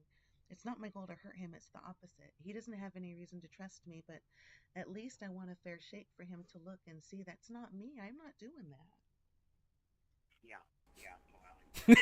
but Hazy. I hope that and I don't want to be a source of any stress for him, ma'am.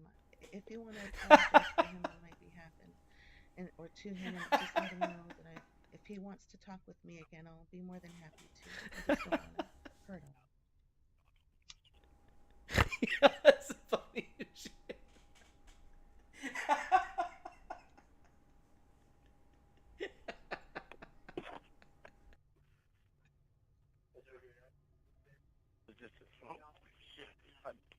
I didn't hang it. Hello? Hello? Lorne, that's not me. I reported that thing. I told you. I thought I hung up on you. No, I know you wouldn't hang up on me, even if you were mad. I know you're respectful enough not to do that. I'm sorry. I had to fucking...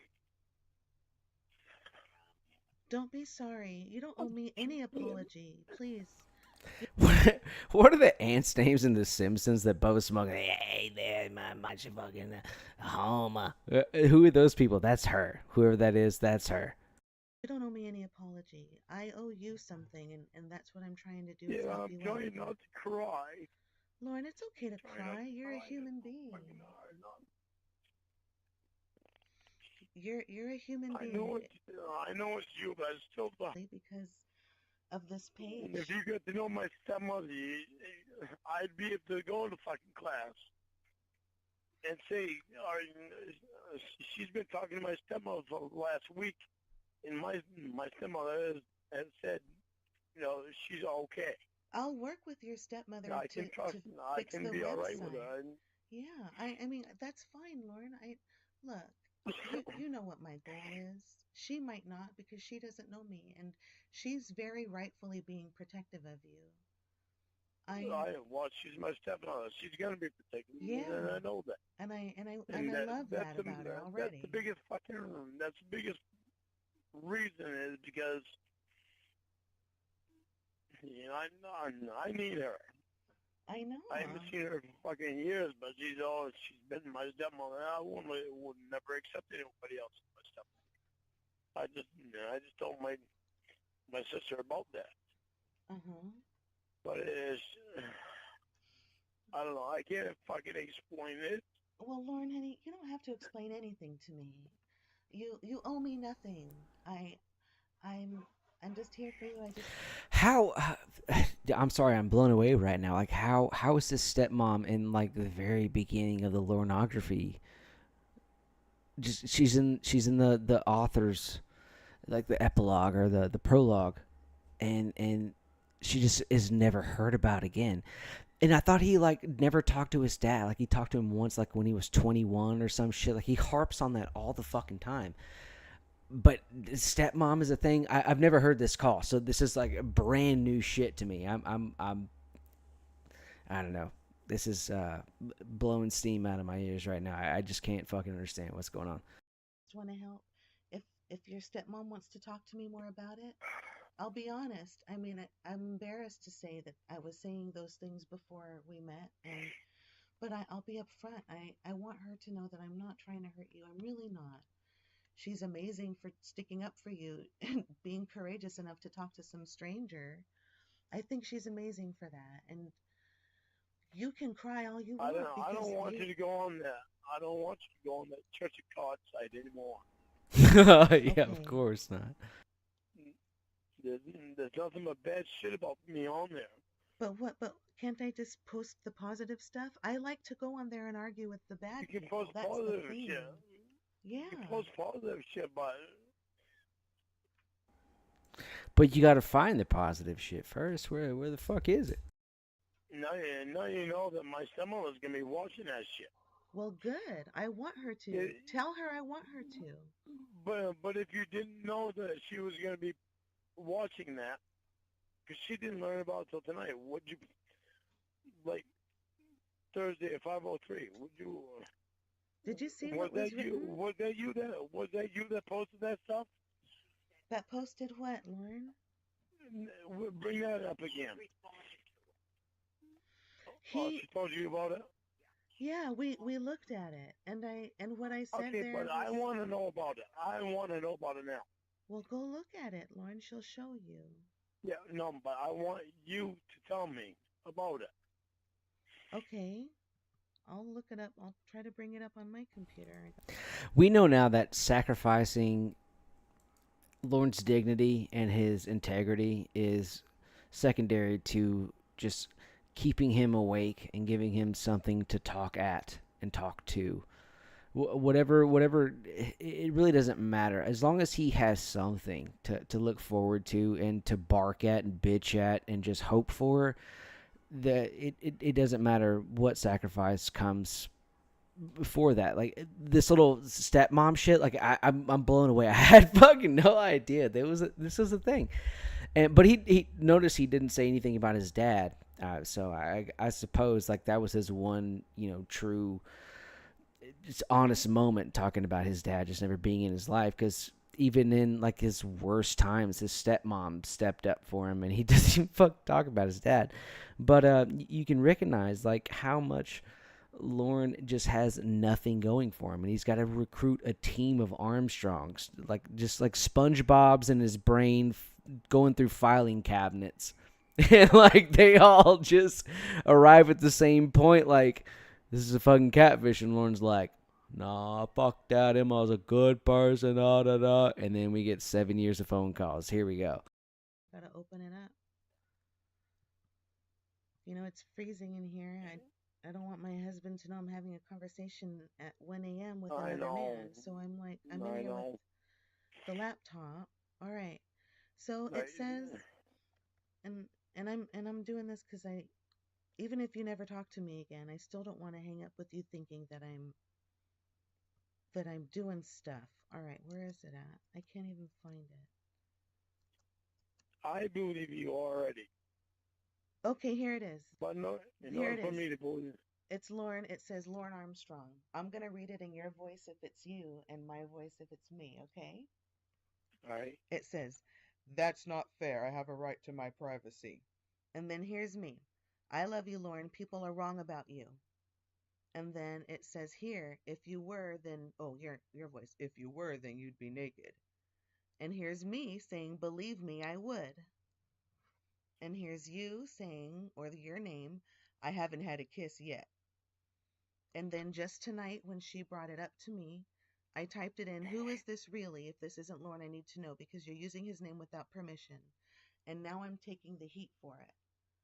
And that you can go look at if you want because that's there. It's plain as day, just like I'm reading it. So it wasn't you that put that on there? No, Lorne, I'm not. I am who I told you I was on there. It wasn't I'm the one who's That's what posting. I wanted to know. Yeah, well, it's not. All I wanted to know because it had your name on it. I'm not talking for Lorne Armstrong. The Lorne Armstrong person, that's somebody I don't want you going. I don't want you on that side at all.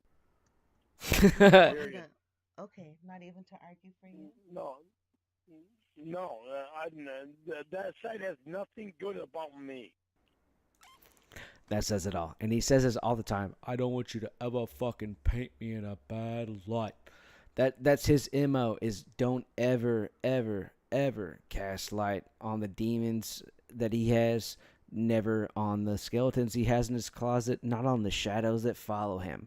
It is always Lorne is he needs to be greeted with rose petals and shining light. Like that's just him.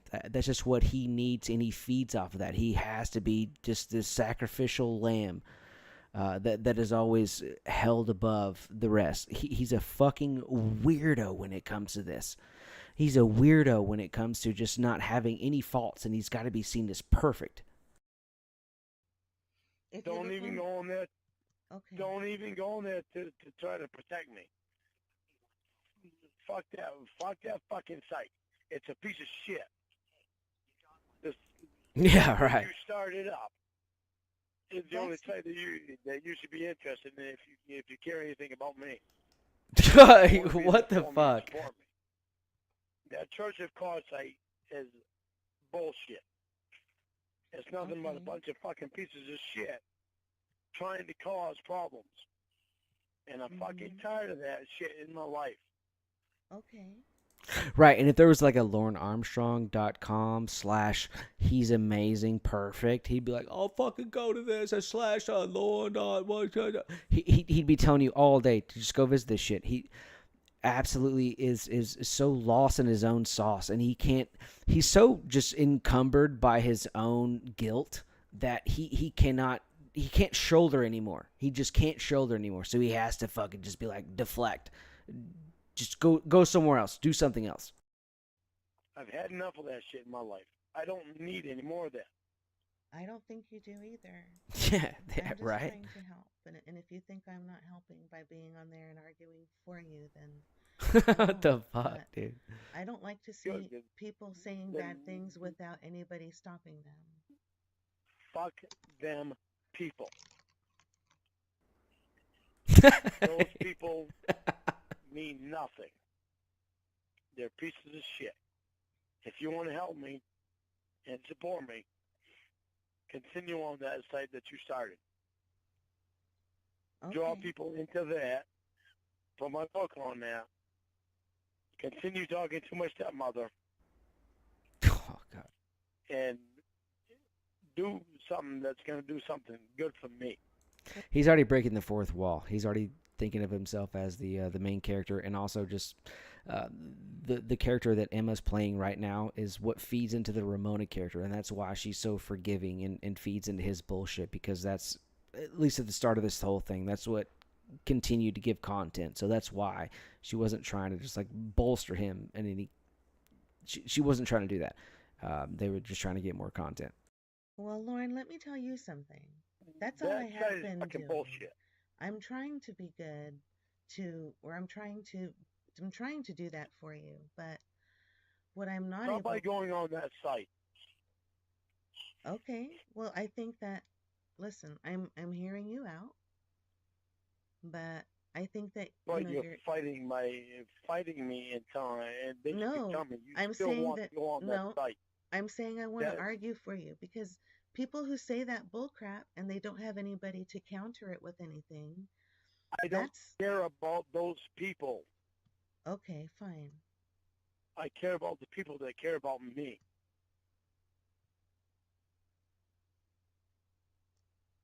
If you're one of them people that care about me, continue that site that you just started yesterday. I don't care about those people on that site. That site is nothing but a bunch of people that have nothing better to do. Okay. So please. But Lorne, why are you talking so mean to me? What did I do to you? I'm not talking mean to you. You're trying to convince me that that's to go on that I'm not. site. Let me tell you what I'm trying to do. I'm trying to stick up for myself because somebody's calling me at 1 a.m. and telling me what to do, and telling me that I'm doing something wrong and that I need to do this and I need to do that. Hold on, Roscoe, you get a party?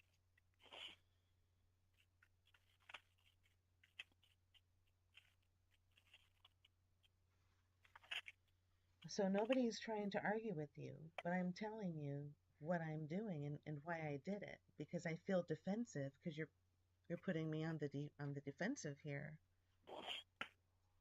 I'm not trying to hurt you, so I'm telling you what I'm doing. I mean, see, Lorne's already defensive. This is like the beginnings of the beginnings. There's been no no real bullshit released, and it's just like in its infancy, right? But for him going to prison and staying in prison and knowing that he's on the bottom, the very bottom of the pecking order, you eat last, you do everything last, you're cleaning everybody's shit up because you're a sex predator, and not only that, but it's a child sex predator.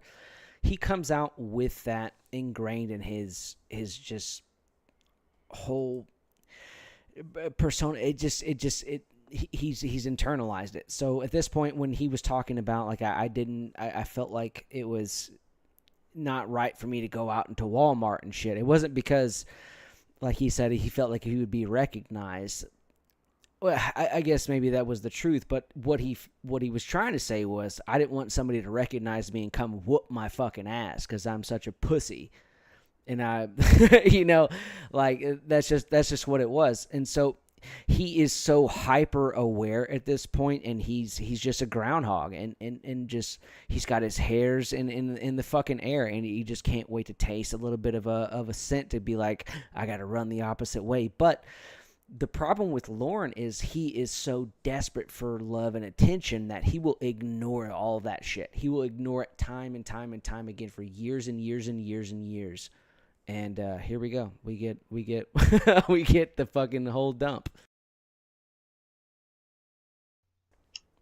It's fucking crazy. It's crazy how one person can do that. It's nuts.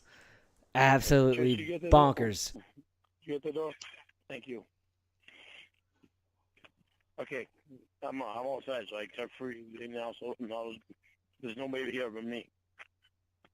I don't want you on that fucking site. That fucking site does nothing for me at all. Of course it doesn't. Nothing but a piece of shit. I don't want you defending me on it. I don't want you going on it. You want to go on it? Fine. Don't talk about me on it. Okay. I won't. If you give a shit about me, do something good for me. Continue the fight that you fucking started. Lorne, can you stop cussing at me? He's acting like a fucking martyr right now. See, this is where Lorne starts being a piece of shit. Like already. Call 2. Here we go. No, because it's me that everybody's talking about. I know. Of course I can't stop cussing. I'm fucking pissed. I know, but you're cursing at me, and but it was just yesterday. Yesterday at 5:03, you was on the phone with me. So then you should know that wasn't me who said that. Listen to me. Things that you and I said to each other was on there. No, that's not true. It said your name on it. The things that you and I said to each other were not on there, and I don't stand up for myself very much, and right now I'm doing it for you because that is not true. But your name was right there. I don't know how that shit works. But what does that have to do with? But I don't want you to say that I am saying things that you told me on there because I'm not. I've kept that secret like you asked. Nobody knows I'm talking to you except for Josh. I don't want anything that me and you say to each other anywhere on that site. I do not. I'm telling you all straight, I don't want you to go on that site because that site is nothing but a piece of shit. All right. That site is not me. If you care about me and want to help support me, stay off that fucking site because it's nothing but a piece of shit. All right. So you've told me that, and I've heard you loud and clear. You can do what you want. Okay. And I can't control you. I'm not trying to control you. But it's exactly what you're trying to do, and this is exactly why everybody has said from time and time again, like you're going to isolate people. You're going to tell them what they can and can't do because you don't want them to paint you in a bad light and all your blah blah blah. What you don't fucking you look but listen to me, whatever. Doing all your dumb shit. That's the Lorne 101 is I'm going to tell you what to think, how to think, who to interact with, who not to interact with. I'm providing you with the best friend who is going to take up for me. Unless she's not taking up for me, then, in which case, fuck her. Like, don't listen to her. He's a weirdo. He's a control freak, and also he doesn't have the ability to just soak it in and just say, hey, I was wrong a few times, and then get past it and move past it. He's always got to be just one-upping these people and one-up. These are total strangers. These are total fucking strangers at this point. This is how psycho this is. Just fucking hang up the phone, Lorne. Just fucking hang up. I'm telling you what I want. I hate that fucking piece of shit page. Okay. I'm sorry. It's me that everybody's talking about. You don't understand that. I do understand, Lauren. Why do you think I'm trying to fight for you? I know. If you don't like me, here, wait, let me say this now. If you don't like me doing that and trying to fight for you on that page, I won't. But please don't turn it around like I'm hurting you, because I'm not. Whoever that person was. That's what it feels like, though. Well, I'm sorry it feels like that, but if you want to go look at it and look at it for yourself and look at the facts, I don't want you to. Whoever that was I don't want you to fight for me on that page. That page is nothing but a bunch of losers. Well, Nikki, you're right, but also Lorne, that's exactly what he's fighting for. He's fighting. He wants people to defend him and to take his side and to just be a part of his just warped worldview, where he's like everybody has just inflicted themselves upon him, and this is something I touch upon all the time. He's so conflicted, and he doesn't know when and where he went wrong or why or how or this or that, and there's a lot of shit that went on in his background that's pretty fucked up, but he will never ever admit defeat. He will never just want to be painted as the victim unless he does it first. And nobody can arrive at these scenarios and arrive at whatever the case may be. He needs to guide you to where you need to have an opinion and where you need to arrive at independent thought.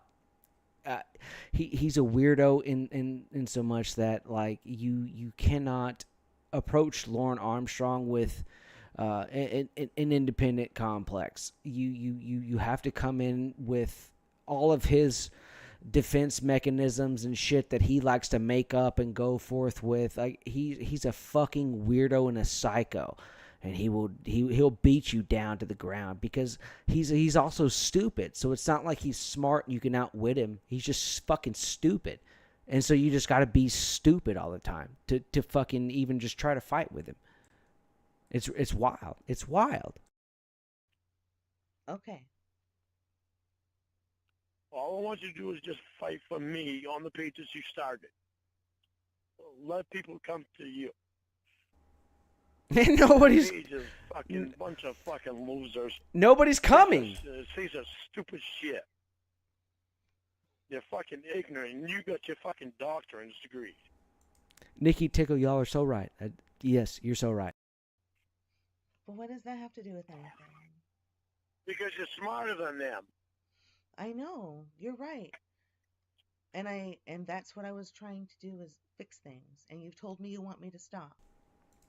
That's another part of the narcissist prayer that I've touched upon it in a few different streams, where you give credit to people where they don't deserve credit. Like, you arrived at this thought independently, good on you, but I'm the one that instilled the thought in you, or the opinion with you. It's just that weird shit that he does that he's actually pretty fucking good at and he's well versed at, but he's too stupid to realize what kind of power that shit holds, and he can't wield it right. He just fucking fumbles it and fucks it up all the time.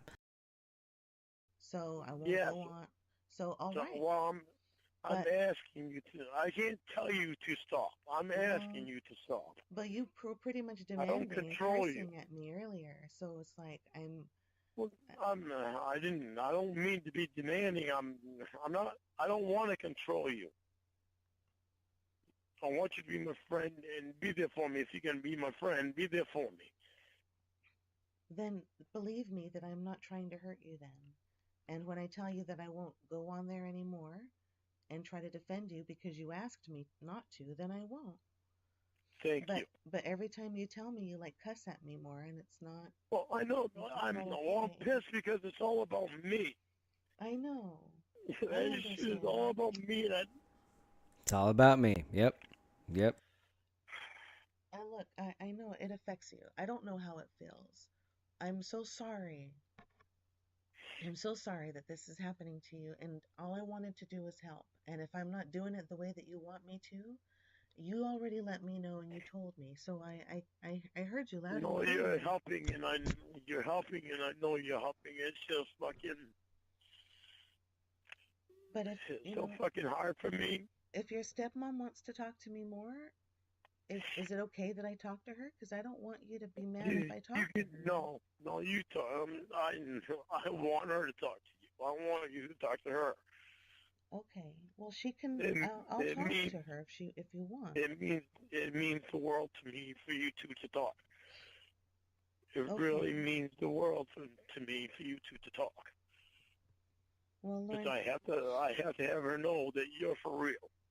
well, yeah, I don't mind. See, it's I that, have- that I I have don't to have mind. her I know- think that's okay.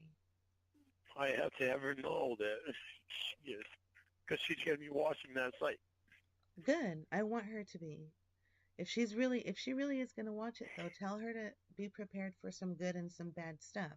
Whether it's not me, but I'm not the only one defending you on there. So if you see somebody defending you, tell her to check the names. so she Yeah, knows it's it not is. me. Because I'm Okay, going to but do please- as you asked. I'm asking you, please don't even go on that site anymore. Don't put anything on there. Yeah. I mean, go on there if you want But I don't want to. and look at stuff. But please don't post anything on there that brings your name up. All right, Lorne. And don't go under a different name. Oh to my post it. God. No, that's not me. Good. That's not me. That would be ridiculous. I'm. Lorne, I'm come on, dude. I just want to help. Thank you. So let me just let you know before we hang up, I'm really sorry that you were hurt about it, by any of that stuff on there. You don't deserve it. Okay. And I respect your stepmother very much for standing up for you. And I think she's an amazing woman. And I think that she's looking out for you for the best. And if she doesn't want you talking with me, or if she has an objection, I understand if you don't want to talk to me anymore. Okay. I'll talk to her. I'll talk to her about everything. Okay. Okay, Lauren. Good night. I'm sorry. Hey, don't be sorry. Ah. Just don't go on there anymore, please. Ember did such a good job. Thank you. All right. Good night. Like, Okay, so if you're gonna troll somebody, she did such a good job of putting it back in his hands. Like I didn't mean to, just fawning, right? Just going, hey, if you want to contact me again, then just do it. Like I'm so sorry, I'm innocent, I'm a bystander. She did a great job there. But this whole, now listening to this second call, it reveals so much more about Lorne, because this is way before he even knew he was being recorded, way before he knew like his shit was just gonna be broadcasted. He does the same shit. He likes to fawn sometimes and play the victim. He also likes to try to be the big macho man and commandeer a situation. And it just really depends on what suits him most, whether he can be the white knight or whether he can be the pacifist. Like what's going to get him the most points and most credits within his family or within the catfish that he's lusting after.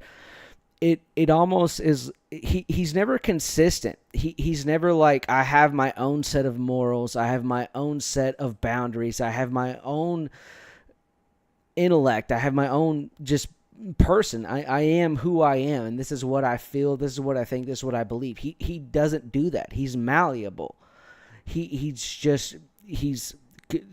contorts himself all the fucking time, and that's what fucks him up, and all that he just shouldn't be a part of, and he lies and fucks it up, and that's the scary part is if he were actually attractive and well spoken and able to like leverage those things against people, he would be a predator beyond predators. He would fuck people's lives up.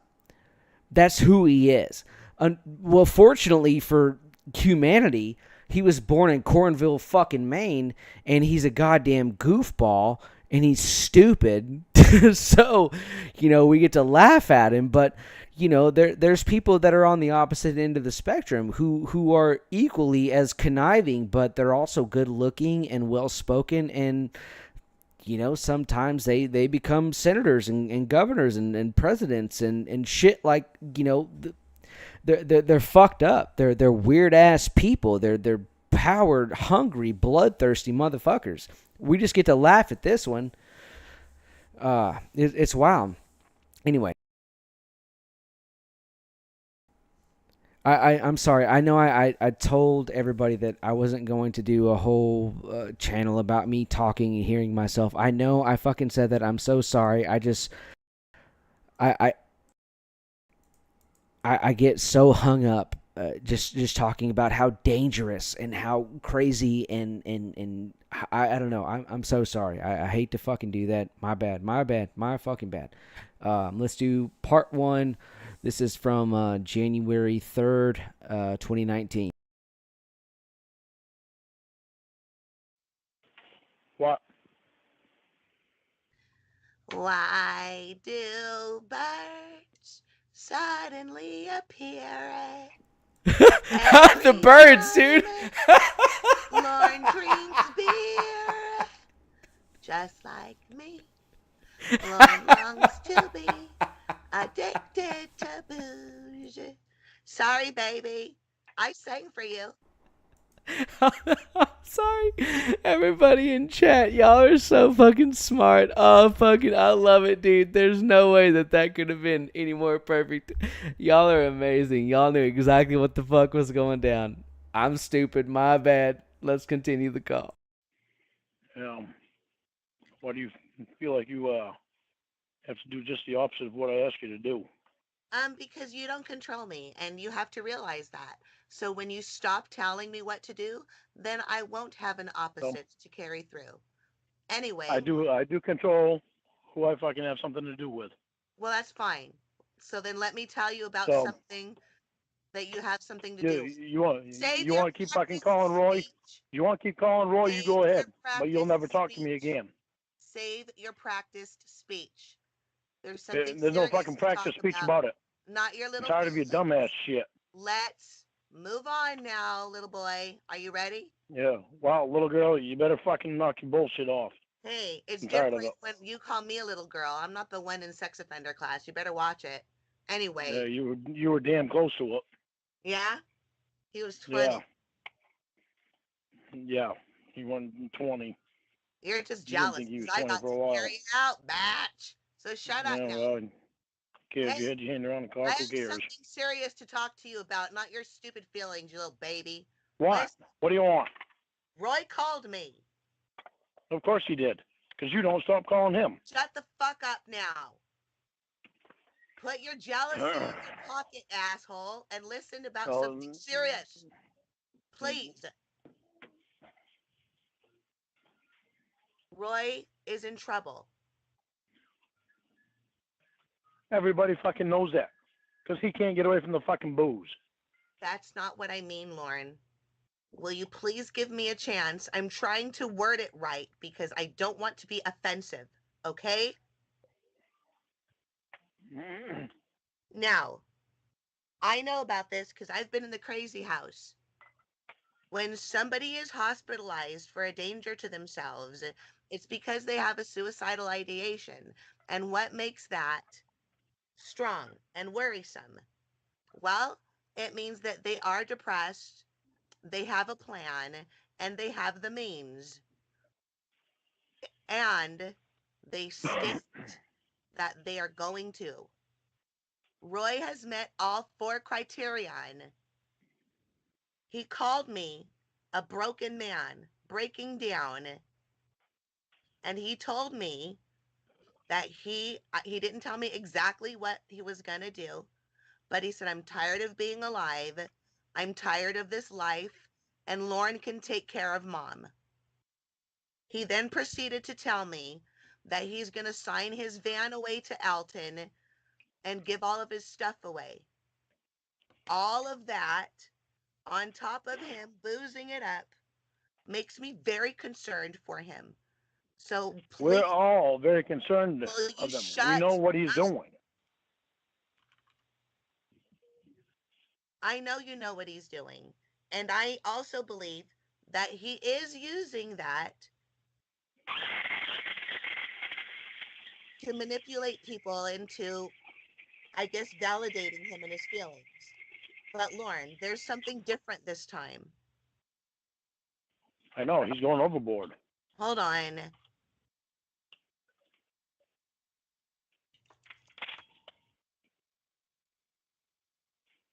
Ad Rock Rehab answering services is Pamela. Pamela, Hello. I need to talk to Emily Rodriguez. I can hardly hear you, honey. Emily Rodriguez. She's a counselor there. An emergency? Yes.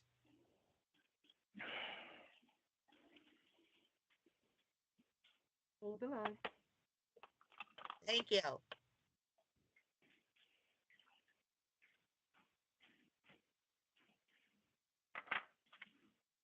Oh, this better be fucking good. What do you want?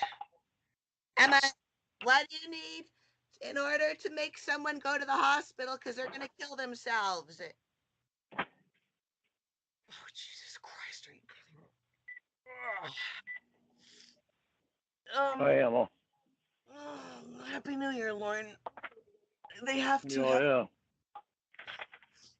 They have to have a plan, a history of depression,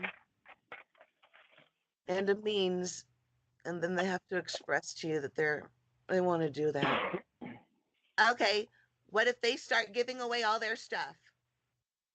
Wait, hold on. Is Lorne doing that? Lorne, don't. No, I know what it is. I've done it before. That's where I gave all my stuff away before I went to Nashville. Lorne, Roy's done the same shit.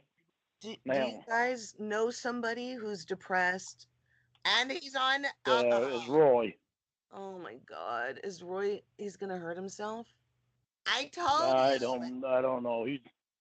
Emma, what if somebody tells you, I'm done with life, I want to die, I gave my stuff away, I'm going to sign my van over to Alton, Lorne can take care of my mom.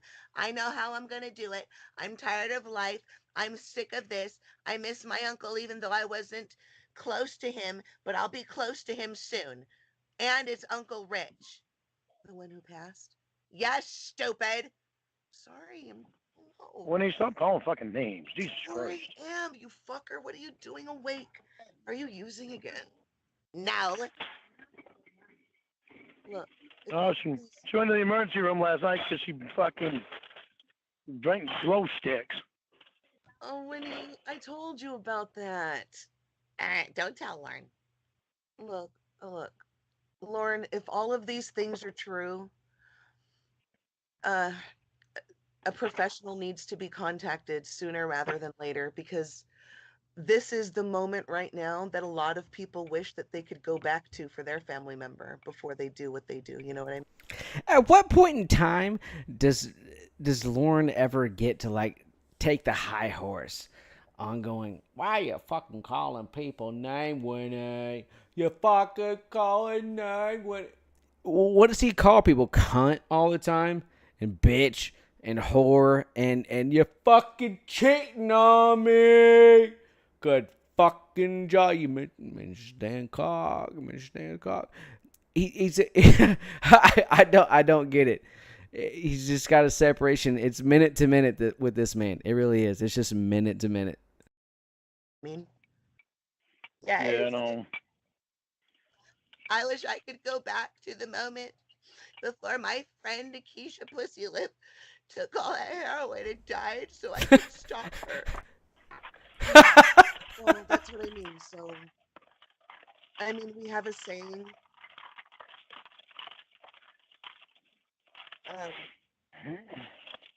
Act now, apologize later.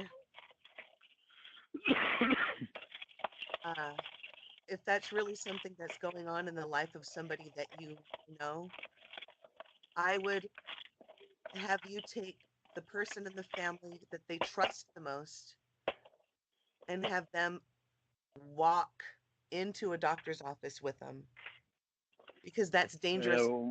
That's some dangerous with shit.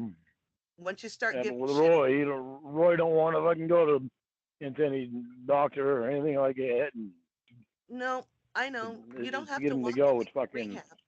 pulling Maybe tooth. maybe Uncle Clay and your mom can just say, look, all we want is a physical, and we're not going to make you do detox or rehab. And then during that physical, they can bring up the suicidal ideation. If an antidepressant that's not going to fuck this off. Am I? Well, What? I hear somebody snoring. I don't know about you guys. Sometimes I do feel like when I'm listening to these calls, like Emma and Winnie are two different people, and she does such a good job of being able to separate the two, and doing like the call back and forth, like a choir to a chorus type of shit. It's nuts. She does such a fantastic job, and out the gate too. This is not practiced or anything. I don't know how she did this before, but it's wild how good she just fucking fools Lorne and fools us too, obviously. Yeah, it's my son. I had to move out into a studio apartment because of you. Ew, you sleep in the same room with your son, you molester? Man, fuck you. Don't ever fucking call me that, bitch. Like that. What the fuck? She hung up on me. Winnie, well, yeah, can you fucking blame her? That's mean. No, what you fucking say is mean. Why are you You need to defending grow up, her? Winnie. She yelled at me a bad word. No, you need to fucking grow up. Stop calling people names. People don't like that shit. You're a poopy head and a stupid face, so take that.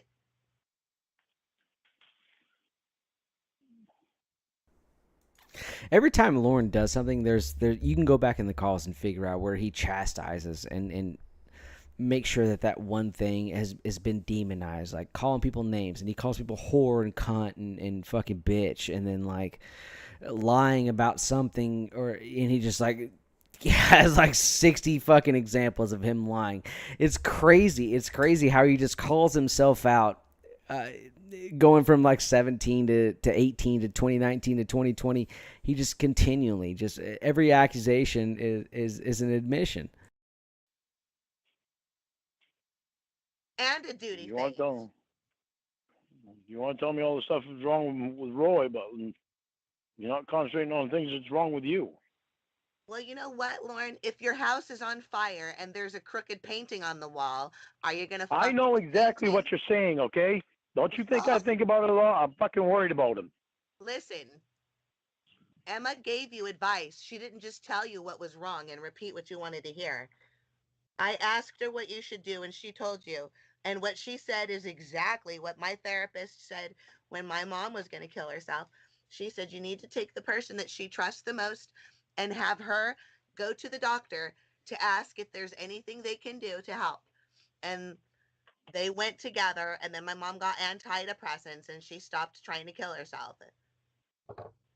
I just wanted you to hear it from her, because you know that I'm an asshole, and you're mad at me right now, and you might think I'm trying to start drama. I'm fucking serious about this, Lorne. I don't want your mom to fucking I'm not mad at you for talking to me about this stuff. I'm mad at you for the stuff that you're doing. You're constant calling Roy. No, I called it. Listen. You want to get on the good side of my family, but you're doing some fucked up shit, and you're not able to get on the good side because of this fucked up shit you're doing. Listen. I might be going about it the wrong way, and I accept that, and I'll work on it. But I don't think you need to work on it a lot harder. Oh, shut the fuck up. Stop being so selfish. I'm talking to you about something else. I know, but I'm trying to tell you.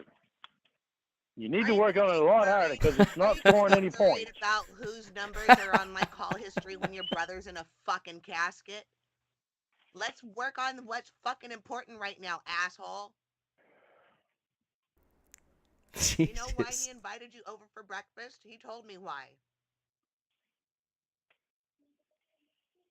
He said it's going to be like sitting with Jesus at the Last Supper. When somebody tells you they're going to have the Last Supper, excuse me, supper, that's pretty concerning. I am afraid for him. Well, we all are. Then call a professional. That's what Emma said. That's what you should do. I'm not trying to start drama. Don't you understand? I grew up my whole life around people who were depressed and on things like alcohol and drugs, and then I lost friends that way. Depression's a fucking bitch. Not everybody is as strong as you, and Roy's at a breaking point. He doesn't have his right mind. I don't want anything to happen to him. Your mom does not need to bury her son.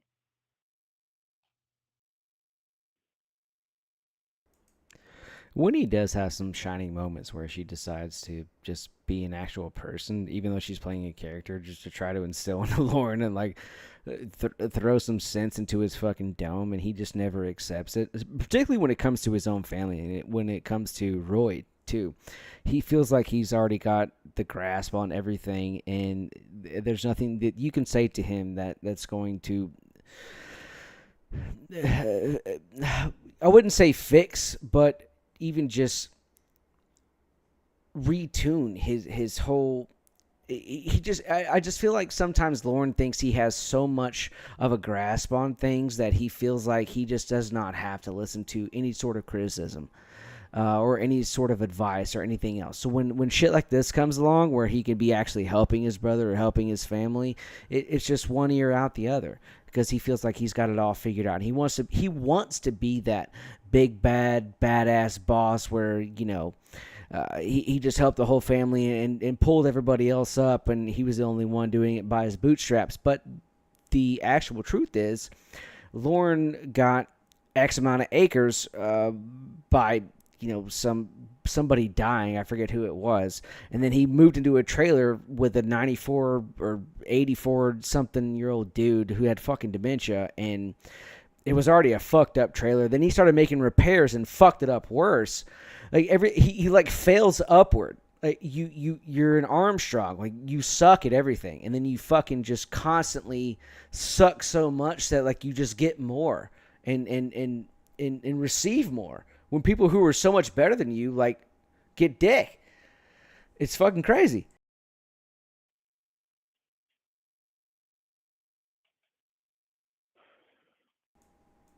And he also I'm fucking around and being bitching an and asshole moaning. because I usually have a stupid, aloof, indifferent attitude.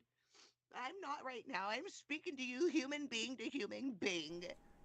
Can you imagine how beautiful that trailer would be if Lorne didn't do any repairs? Okay, sorry, just had to say that. I know Well, you have. I know you're speaking serious right now. All right. Well, good. I'm pissed off about the whole fucking night. Look, He really is. He is. I didn't want Roy to yell at you, okay? And I didn't want you to yell at Roy. But he did call me last night, and he called me again this morning. I'm not the one calling him, but when your mom walks in, he tells her that I call him because he I know, doesn't want but to when hear. you and I are on the phone, you're the one calling him. That's right. I'm returning his call. Don't you understand? I wanted him to talk to you. I thought he was going to tell you what he was telling me last night. He was ready to die. Instead, he Okay, invited you to fucking breakfast. if you're gonna call him, you need to call him under your number, not mine. I told you I only want you to call me under my number. Call me, nobody else. What? What?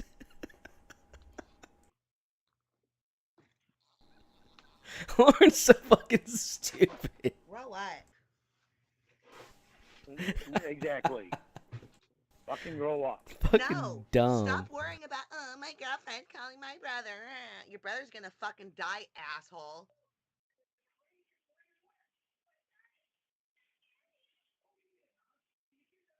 You can talk about how immature and all that other fucking bullshit you think I am. We can talk about that another time, because you got your fucking immature traits too. Don't let this one become one of them, ignoring your brother's literal cries for help.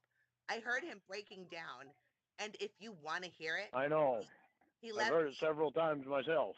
he left me a voicemail telling me he doesn't want to live anymore, and to tell you to sign his van over to Elton.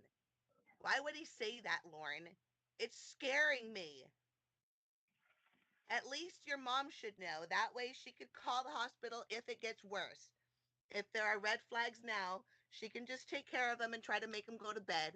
But if something happens, like if he disappears into the restroom for an hour, she won't just assume that he's having a bowel movement. Like, Jesus. she can go in there. I think you should just at least give her a little heads up.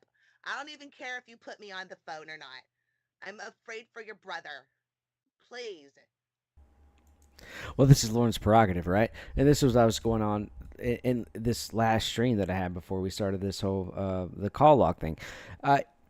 Lorne, he was never going to move a fucking muscle for his brother, even though Roy would go out of his way to save Lorne. I mean, would absolutely offer him up the credenza that's floating on the Titanic for him to save himself. Like, Lord, you're younger than me. You got some shit to live for. Lord would never do that for anybody else. He'd be like, yeah, fuck you guys. And that's where he's at right now. Instead of being actually worried about his brother or doing anything to protect his family or to help his family, he sits his fucking ass on a gifted trailer on gifted land on gifted time, and he squats on it like a fucking prince. He has no clue how fucking lucky he is to be such a white trash piece of shit and still just have all the glory and all the works and the arts and the I can't explain it. How you can fail upwards so many times and you could be the baby of the family and so many people take pity on you to where you don't have to do shit. You have to accomplish nothing, yet you receive everything. You're a fucking loser, dude. You're a fucking loser. And your brothers who looked out for you, well, some of them molested you. But Roy didn't do any of that. But Roy who loves you so much and is the only one in your family that actually loves you. You shit on him. You're a fucking piece of shit, Lorne. You're a fucking piece of shit. I hate him so bad. I hate him so bad. Well, I'm thinking about not going into fucking work because not enough fucking sleep. Well, honey, do whatever you think you need to do to be safe. Fucking takes off my paycheck. And Shut the fuck up. Well, honey, why? Fucked me all up. Listen, why don't you take a nap for an hour, go into work, use another hour for your break to take a nap, and then go home. But because an hour isn't gonna do it. I can literally got maybe 3.5 hours of sleep last night. It's fucking snowing out. Oh my god. Well, my day's gonna wind up being a 13, 14-hour day because of the fucking snow And what about your brother? What about your...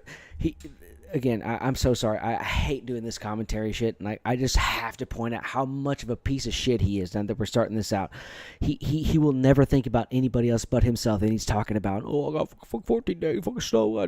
His brother and his mom and everybody else always looks out for him. They're always coddling him. They're always trying to just take up for him and make sure that he is just insulated from the world's recompenses, right? But he will not afford anybody else the same... I despise him. I despise how he just constantly is showing narcissistic traits and will not just say, "Hey, I love you, Mom. I love you, my brother." Like on a actual human scale, not just to show off in front of the fucking little microphone for the catfish.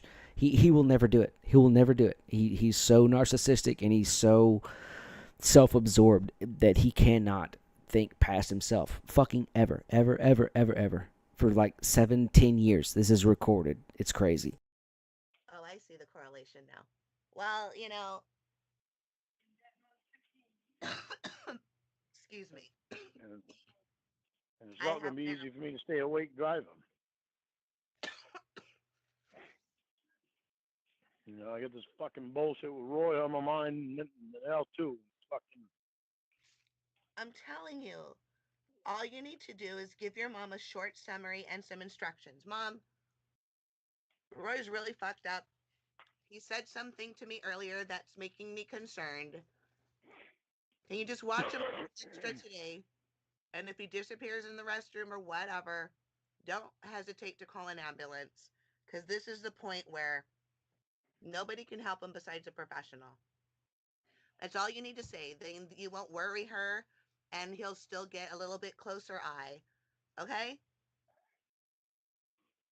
And it Let might me make you think for feel a better minute. too. Let What? me think for a couple minutes. Let me think for a couple minutes. All And right. decide whether or not I'm going to go into work. No, if I fucking dare to.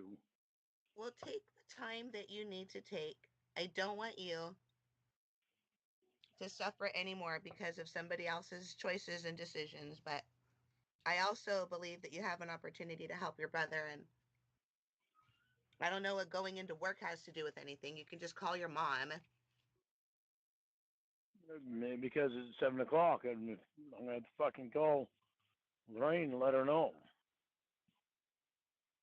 Are you sleepy?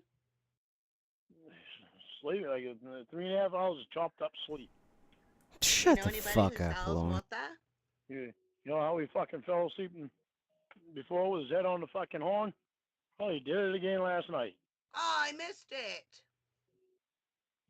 I mean, oh, So that's sad. it wasn't anything fucking fun. Is that true? Yeah. I was fucking sleeping.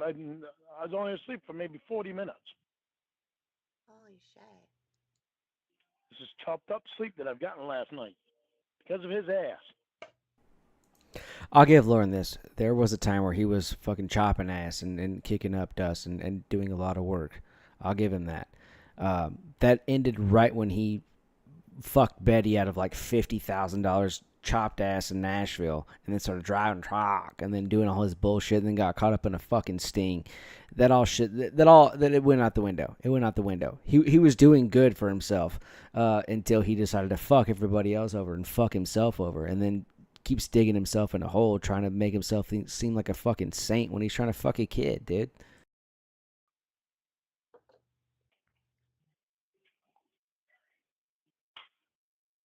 Holy shit. I mean, he was in the military. He could have had a good career if he'd have just fucking kept his nose clean and just not did anything to fuck it up. How do you graduate 87 out of 87, pass an ASVAB with a pretty remarkable score? If we're being honest, if we're not just lolcalling this guy, like he had a pretty remarkable score.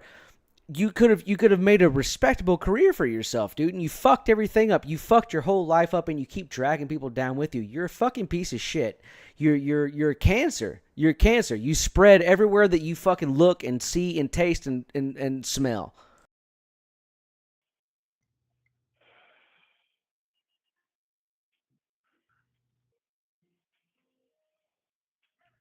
So I'm sorry for being moody, but this is what I've dealt with all night.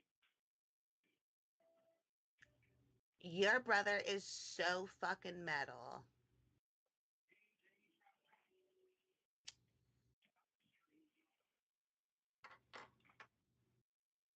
Then he goes out and sleeps on the fucking. And I go and get him, tell him to get his fucking ass inside and fall asleep in the chair. What's he do? He comes in, he tries to start making fucking breakfast for me. I heard him out here, and I told him, leave the fucking food alone. Get your ass in the fucking chair and go to sleep. Meanwhile, he's got fucking eggs in a frying pan that weren't even fucking cooked that I found later. He's trying to get shit out that I told him, leave the fuck alone. Then he grabs a sleeping bag, goes out in his fucking van, and falls asleep for an hour and a half, which is the longest amount of time that I had to try to get some sleep.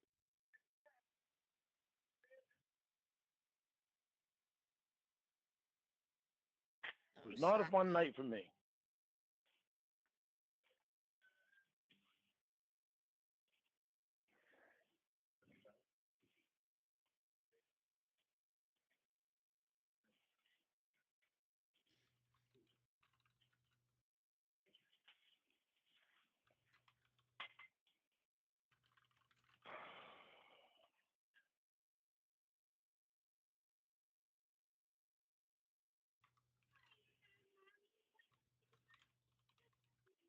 I hate this.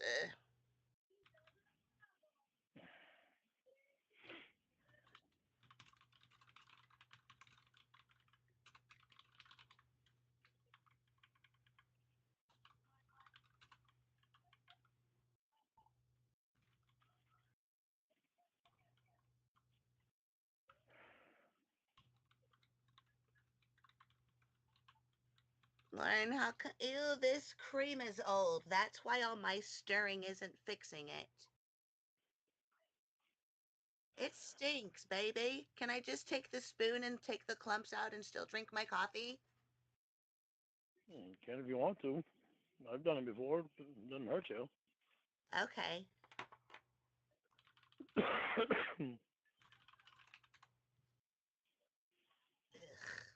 It tastes bad. No, don't drink it.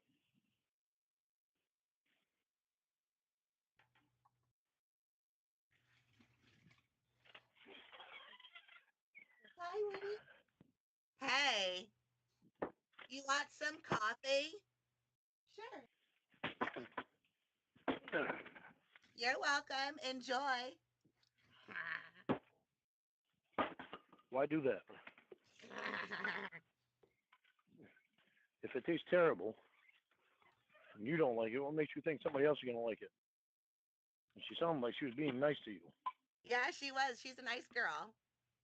Yeah, well, so why do something mean to her?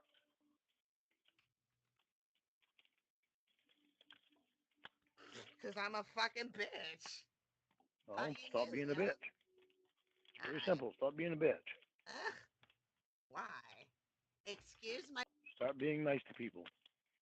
You just might like it. Ugh. When I hear your stove open, sometimes I think that it's the sound that you make when you're going to start speaking. Right?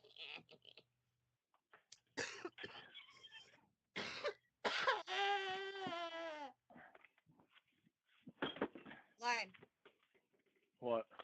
what are you going to do today, baby? Oh, I'm trying to make up my mind. You should go over to Alton's and kick his ass and then take his beer. It's not Elton's fault. I can't blame it on Elton. Elton doesn't know how bad off Roy is. Nobody's told him.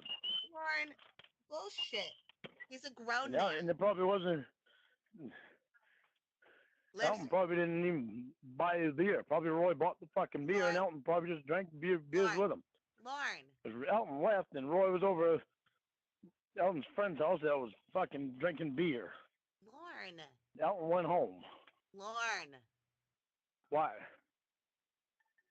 Roy was at Elton's. Then they went over to No. the friends. Lauren. Yeah, then they went over to the friend's house. Yes. Where that guy was drinking beer. You motherfucker. Please. Shut up. Shut the fuck up. I don't need you to fill in the story because Roy kept calling me yesterday. Shut the fuck up and let me tell you, asshole. Roy went over to Alton's just like he did a few days ago. They got all shit pissy, and then they went over to their other buddy's house, and they got even more shit pissy, and then they left from there separately. Now, had you talked with Elton about how fucked up and drunk and unsafe it was for him and Roy to have been there together and for Roy to have driven home? Had you talked with him, then when Roy showed up today, you wouldn't be dealing with all this fucking bullshit. Because Alton would have said, hey, look, I promised your brother that I wouldn't be doing this shit with you again. You don't drink responsibly. And the reason you don't want to say anything is because Alton's a big bad boy, and you're not. And you're afraid that he's going to try to talk down to you. No, Elton's not a big bad boy. Elton's not a big bad boy. Elton's a decent guy. He just doesn't know the extent of Roy's issues. Lauren, I practically begged you that night to fucking talk with Elton about it, so it wouldn't happen again. Because we knew it would happen. I'm gonna have a talk with Elton about it now. And you know why you were resistant? Because you said, "Oh, you're just trying to start drama." I'll tell you something, Lauren. I might be stupid, okay? I might not have gotten my high school diploma and failed at getting my See, that's the thing. You're not stupid. That's why I don't know why you do some stupid shit. Well, then Because you're stop far this. from fucking stupid. Then stop dismissing what I say, because there are some things that I know a fucking whole lot about. Okay? If my septic system's all fucked up, I'll call Lorne Armstrong because he knows what he's doing. I don't know shit about that shit. Get it? But, you know, if you want to talk to somebody who knows about fucking addiction and depression, you come find my fucking ass. I know about depression because I've had it. Well, then, I Lorne, got through it. depression's not an illness that is cured. It's something that you manage your whole life.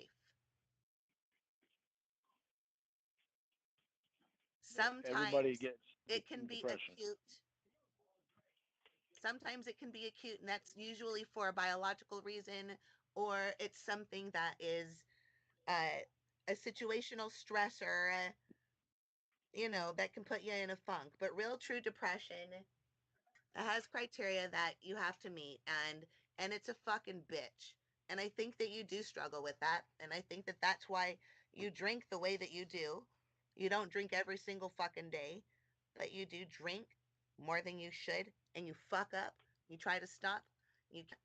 And I know what it's like. I'm not putting you down for it. That's just the facts. I fuck up. I can't fucking stay sober. I try. You're getting better. You're getting better at it. But I'm being serious with you right now. With the cocaine, you're getting better. At least you're not doing it. I know it's hard for you, but at least you're not doing it. What do you mean at least I'm not doing it? At most I'm not doing it. And I'm succeeding at understanding myself more. I'm doing a lot better.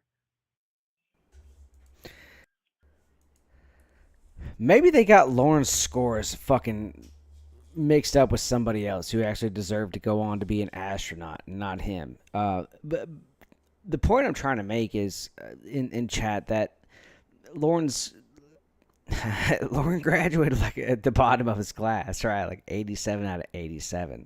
That's crazy as shit.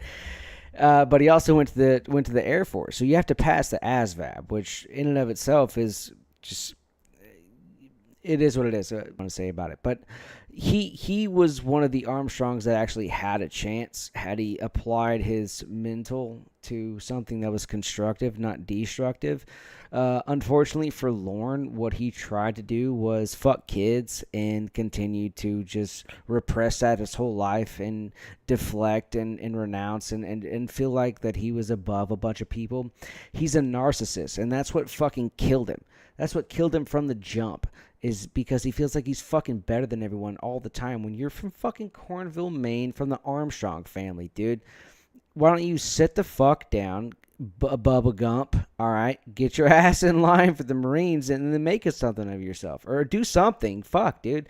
Don't sit there and be like, I work for HBUM, HVAC and AC, you know, do it. One time, 2006, I tried to rape a kid. Come on, dude. You can't be pulling this bullshit. Like, accept some fault, fucking do yourself a favor. But no, he won't. He will not. He will never, ever, ever, ever recognize that he was at fault. It's always somebody else's fault, and he's going to have a fall buddy, or he's going to blame it on something else. That's just what it is. And that's the problem with Lorne. That's the fucking problem with Lorne. He can never, ever, ever live to his potential because it is always somebody else's misfortune that they have to inflict upon him. He's a fucking idiot. I didn't mean at least in that way. I meant thankfully. Well, thankfully, too, I'm happy about it too. And then what really is fucked up is that I can't really find anything to numb my feelings the way I used to. So I gotta fucking solve them the sober person way. And the only way I know how to do that is, well, by looking stuff up online and maybe reading psychology books and self-help books and stuff like that. And I read the books that the therapists are supposed to read, so I know, instead of having some asshole stupid idiot talk down to me, I know what they would tell me, and then I try to fix it by myself. But a lot of times you when I call and I'm in a good mood, you start like interrogating me and making me feel like I'm a child. I don't like that. So I'll rebel Well, against it and I'm, I'll be a bitch just to piss you off. Why can't you just be I don't like talking. I don't like talking that way to you either. But I have to tell you what I see. bull fucking shit, Lauren? As soon as I called you today, you started bitching. Don't listen to anything Lorne has to say before the word but. Just wait to the word but and then listen after the fact, because everything before that means jack fucking shit. He's always trying to grandstand and go, I fucking love you and I want to support you, but you're fucking stupid. That's how he is, and that's probably how he was treated growing up. That you just have to like spout all the like nonsense growing up, and you just got to go, oh, you're so amazing and wonderful, and I just can't sing your praises enough, but you can't fucking spell or read. You know, that kind of weird shit. Like he's adopted that whole concept, and that's how he approaches relationships. Yeah, that was because of fucking Roy, not you. No, the first thing you said was, "Oh, finally." I don't know if No, it was not. yes, you said you haven't Spell or called me all read. night, and then you said I just barely got to No, I did sleep not. a couple hours ago. Yes, you did, asshole. And then you No, I said didn't fucking say that shit. yes, and you said I just woke up. I said, "Oh, how are you? What happened?" And you started telling me about Roy. Then 10 minutes later, I told you I went to the ER, and then you asked me Anyway, why. I'm not gonna rehash what Yeah, we we said are. when we Yeah, first we are. started talking. No, Yeah, we're we not. are. Yeah, No, we're we not. are. Yeah, you know I why? need to call Lorraine so I can fucking tell her I'm not gonna be in. You know why we need to rehash it? No, we 'Cause don't I'm need to angry. rehash it. I'm not 'Cause going to. I'm angry and hurt, and I want you to stop, and I want you to fix something about that, and I want to take care of it with you, not ignore it. So Well, you stupid fat the diss first sack. thing I need to do is call Lorraine and tell her I'm not gonna be in. All right, I'll. I'll call you back. Oh, look who's calling me. I know he just called me. Don't call him Hi, back. Roy. Don't answer. I'll call you. I'll call you right back after I'm done with Lorraine.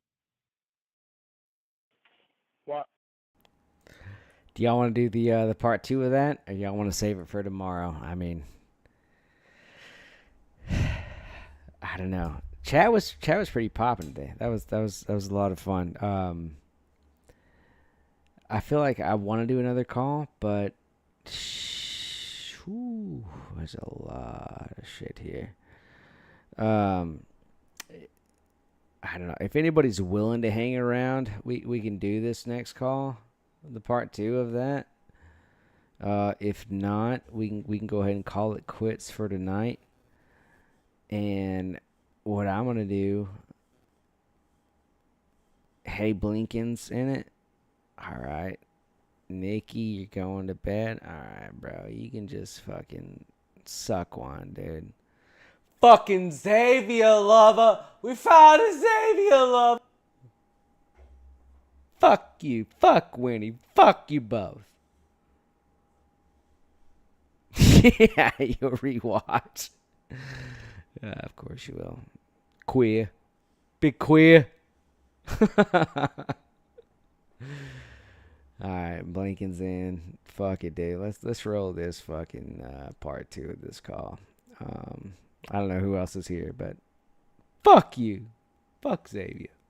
Let's run it. Hi, sweetie. No. He hung up. He's gonna call Lorraine. Tell him I said thank you. Roy said thank you. Hang up, Lauren. Hold on to him now. He's gonna call Lorraine. I said thank you. Roy said thank you. Yeah, you keep going right on the line. I don't know if this is whose number this was. I don't know. Was yours? I don't know. I get somebody putting calls. Well, I haven't called you. I tried to call Frank. Anyway. Yeah, Frank. Oh, do you want? Would you like for me to have him call you? He's not gonna have talk to you. Talk to me. No. I love Roy. Back in bed. I gotta go to his house. Get stuff for mom. Okay. I want to keep. You tell Lorne I want to keep in touch with me today. Let me know what's going on. Okay. I'm gonna have to take and yeah. probably will go up the sands. You told me that Get him some wood. you told me that you're gonna kill yourself. Are you still gonna do it? Just want to split him up some wood. I won't take when Mom gets back. I will go pick my split mall back up and pay for that. He'll talk to Mom. Have Mom pay for that. He'll pay it back. $10. Wow, that's okay. Cool. Oh, cool. Lorne holds. I'm being truthful. Lorne. Lorne holds. Lorne holds. Lorne holds his. Pick on him. He's Lorne, my buddy. I can't pick on him. Lorne I holds. gotta call him at the house. Lorne Do all holds. this shit. Lorne holds his cigarette like a girl. You see that? Have you seen that? Have you seen You that? see the way he drags it? Yeah, you see the way he drags it? You know, Paul, you tell him. Yeah. Well, you're faggot. You should be smoking. You're queer. I used to pick on him. Lorne's calling me. Lorne's calling me. I'm gonna add Lorne to the call, Roy. Okay, hold on. Yes, you can. So he hear it. You gotta hear it all. Please feel better. No, well, he hung up earlier, but He's better. he's a good boy. He's a good boy. I didn't know it was a number, but I was trying to get a hold of him. I know. Hold on. Here he is. We got a lot of stuff to do. We got to take care of him. I got to call his mom's house. Got to do this. Clay's coming out.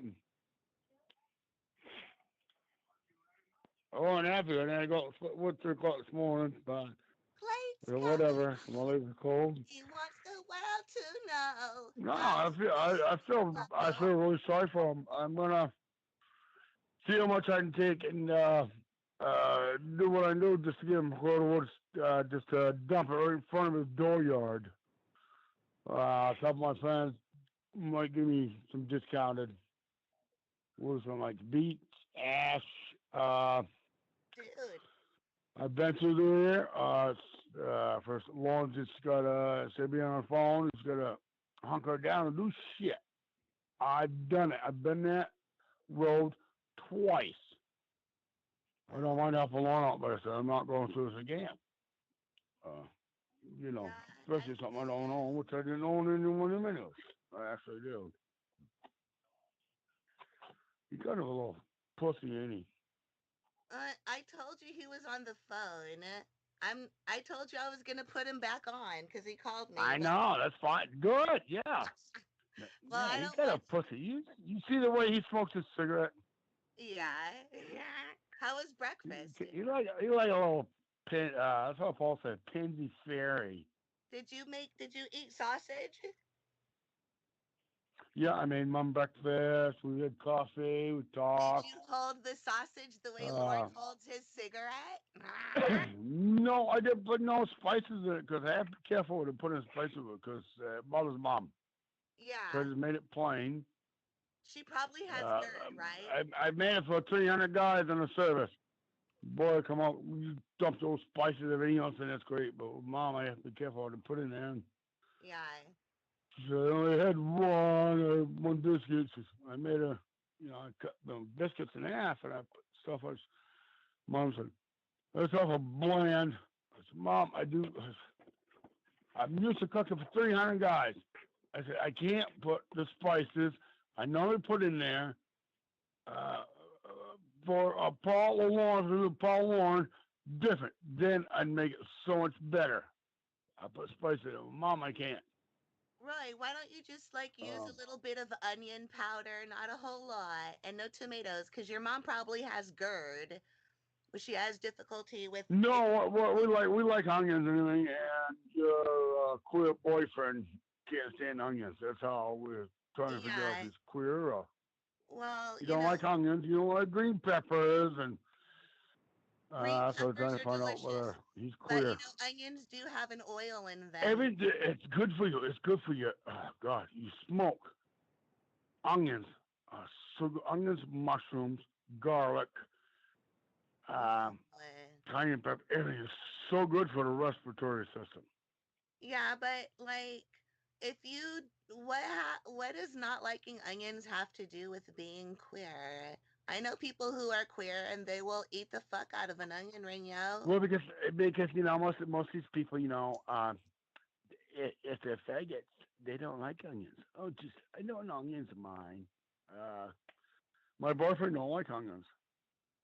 But I don't understand what the difference is. I mean, if somebody can My take, boyfriend don't like onions.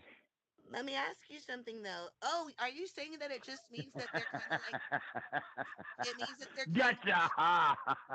Right, tell her. Right straight.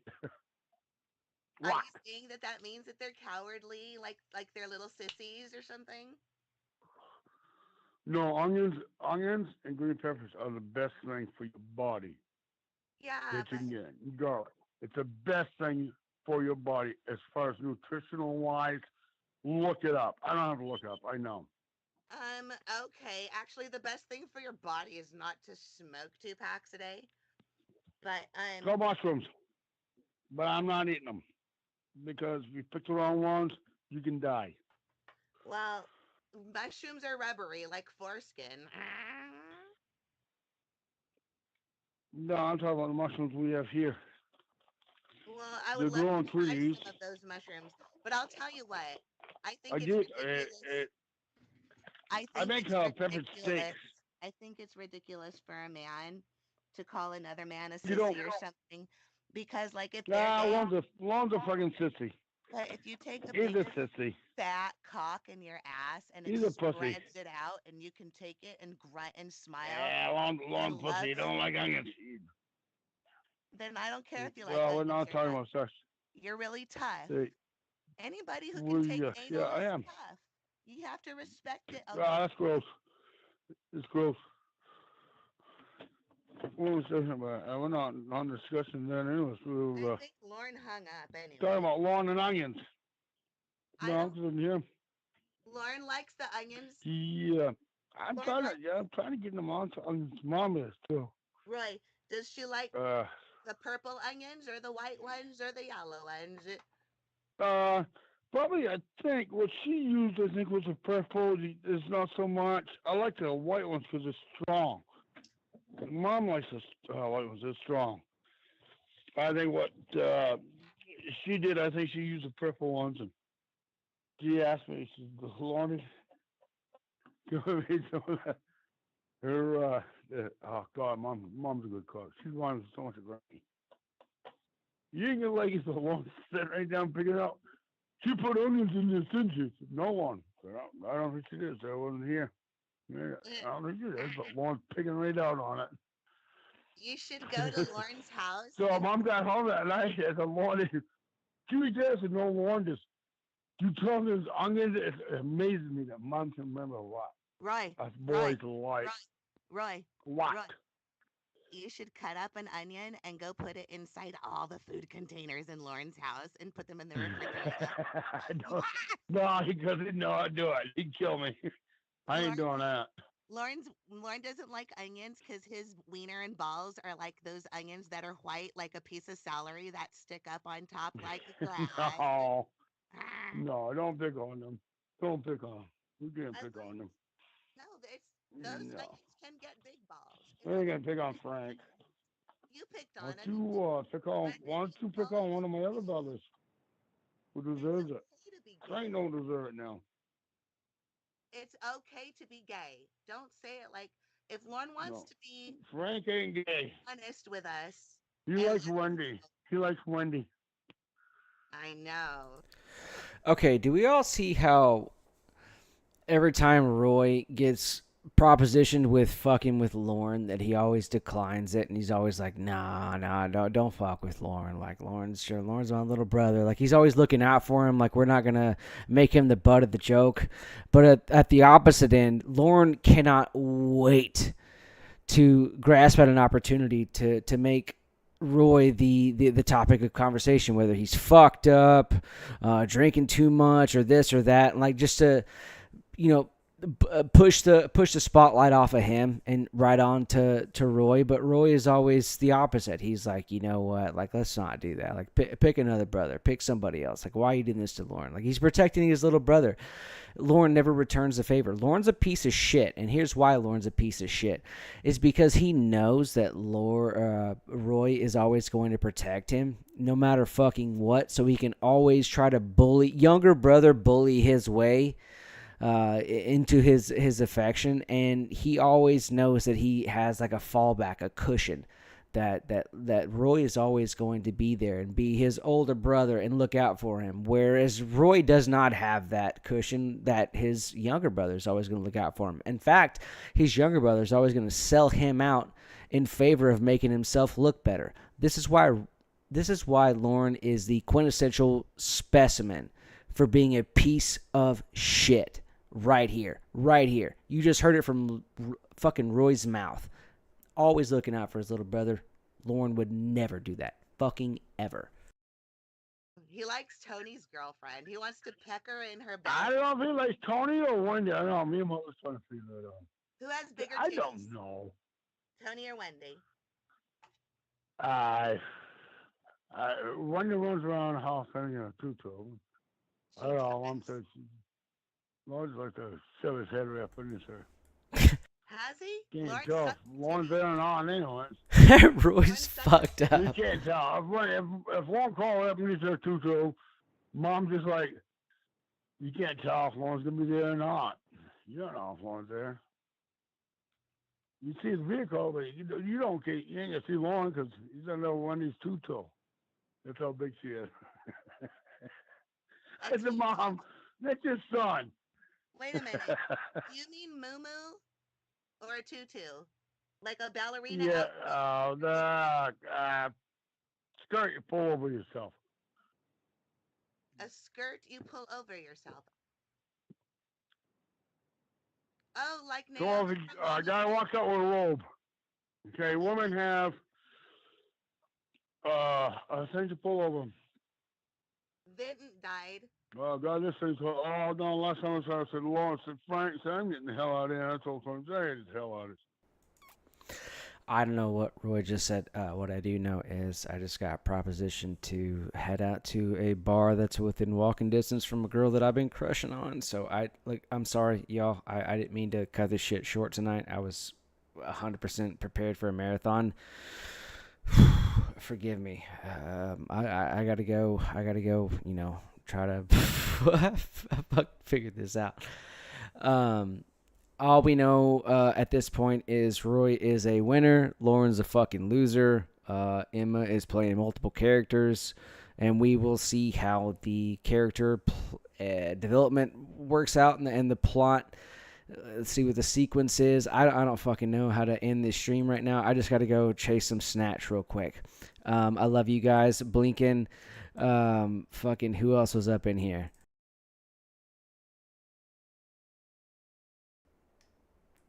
We had Lowell, we had Tickle, we had... Oh, shit, I can't scroll up that far and look at all these names. Look, thank you guys so much for coming out. I'm gonna go get fucking... I'm not drunk, but I'm just drunk. Or something stupid. I don't know. Whatever the fuck Lorne would say. He's a moron. Love you guys. I will see y'all tomorrow. We're gonna pick the shit back up where we left off. And, yeah, we're going to do Voice was in here and Doom was in here. Thanks, boys. Y'all are amazing. Thank y'all so much for coming out and hanging out and talking and chatting. Being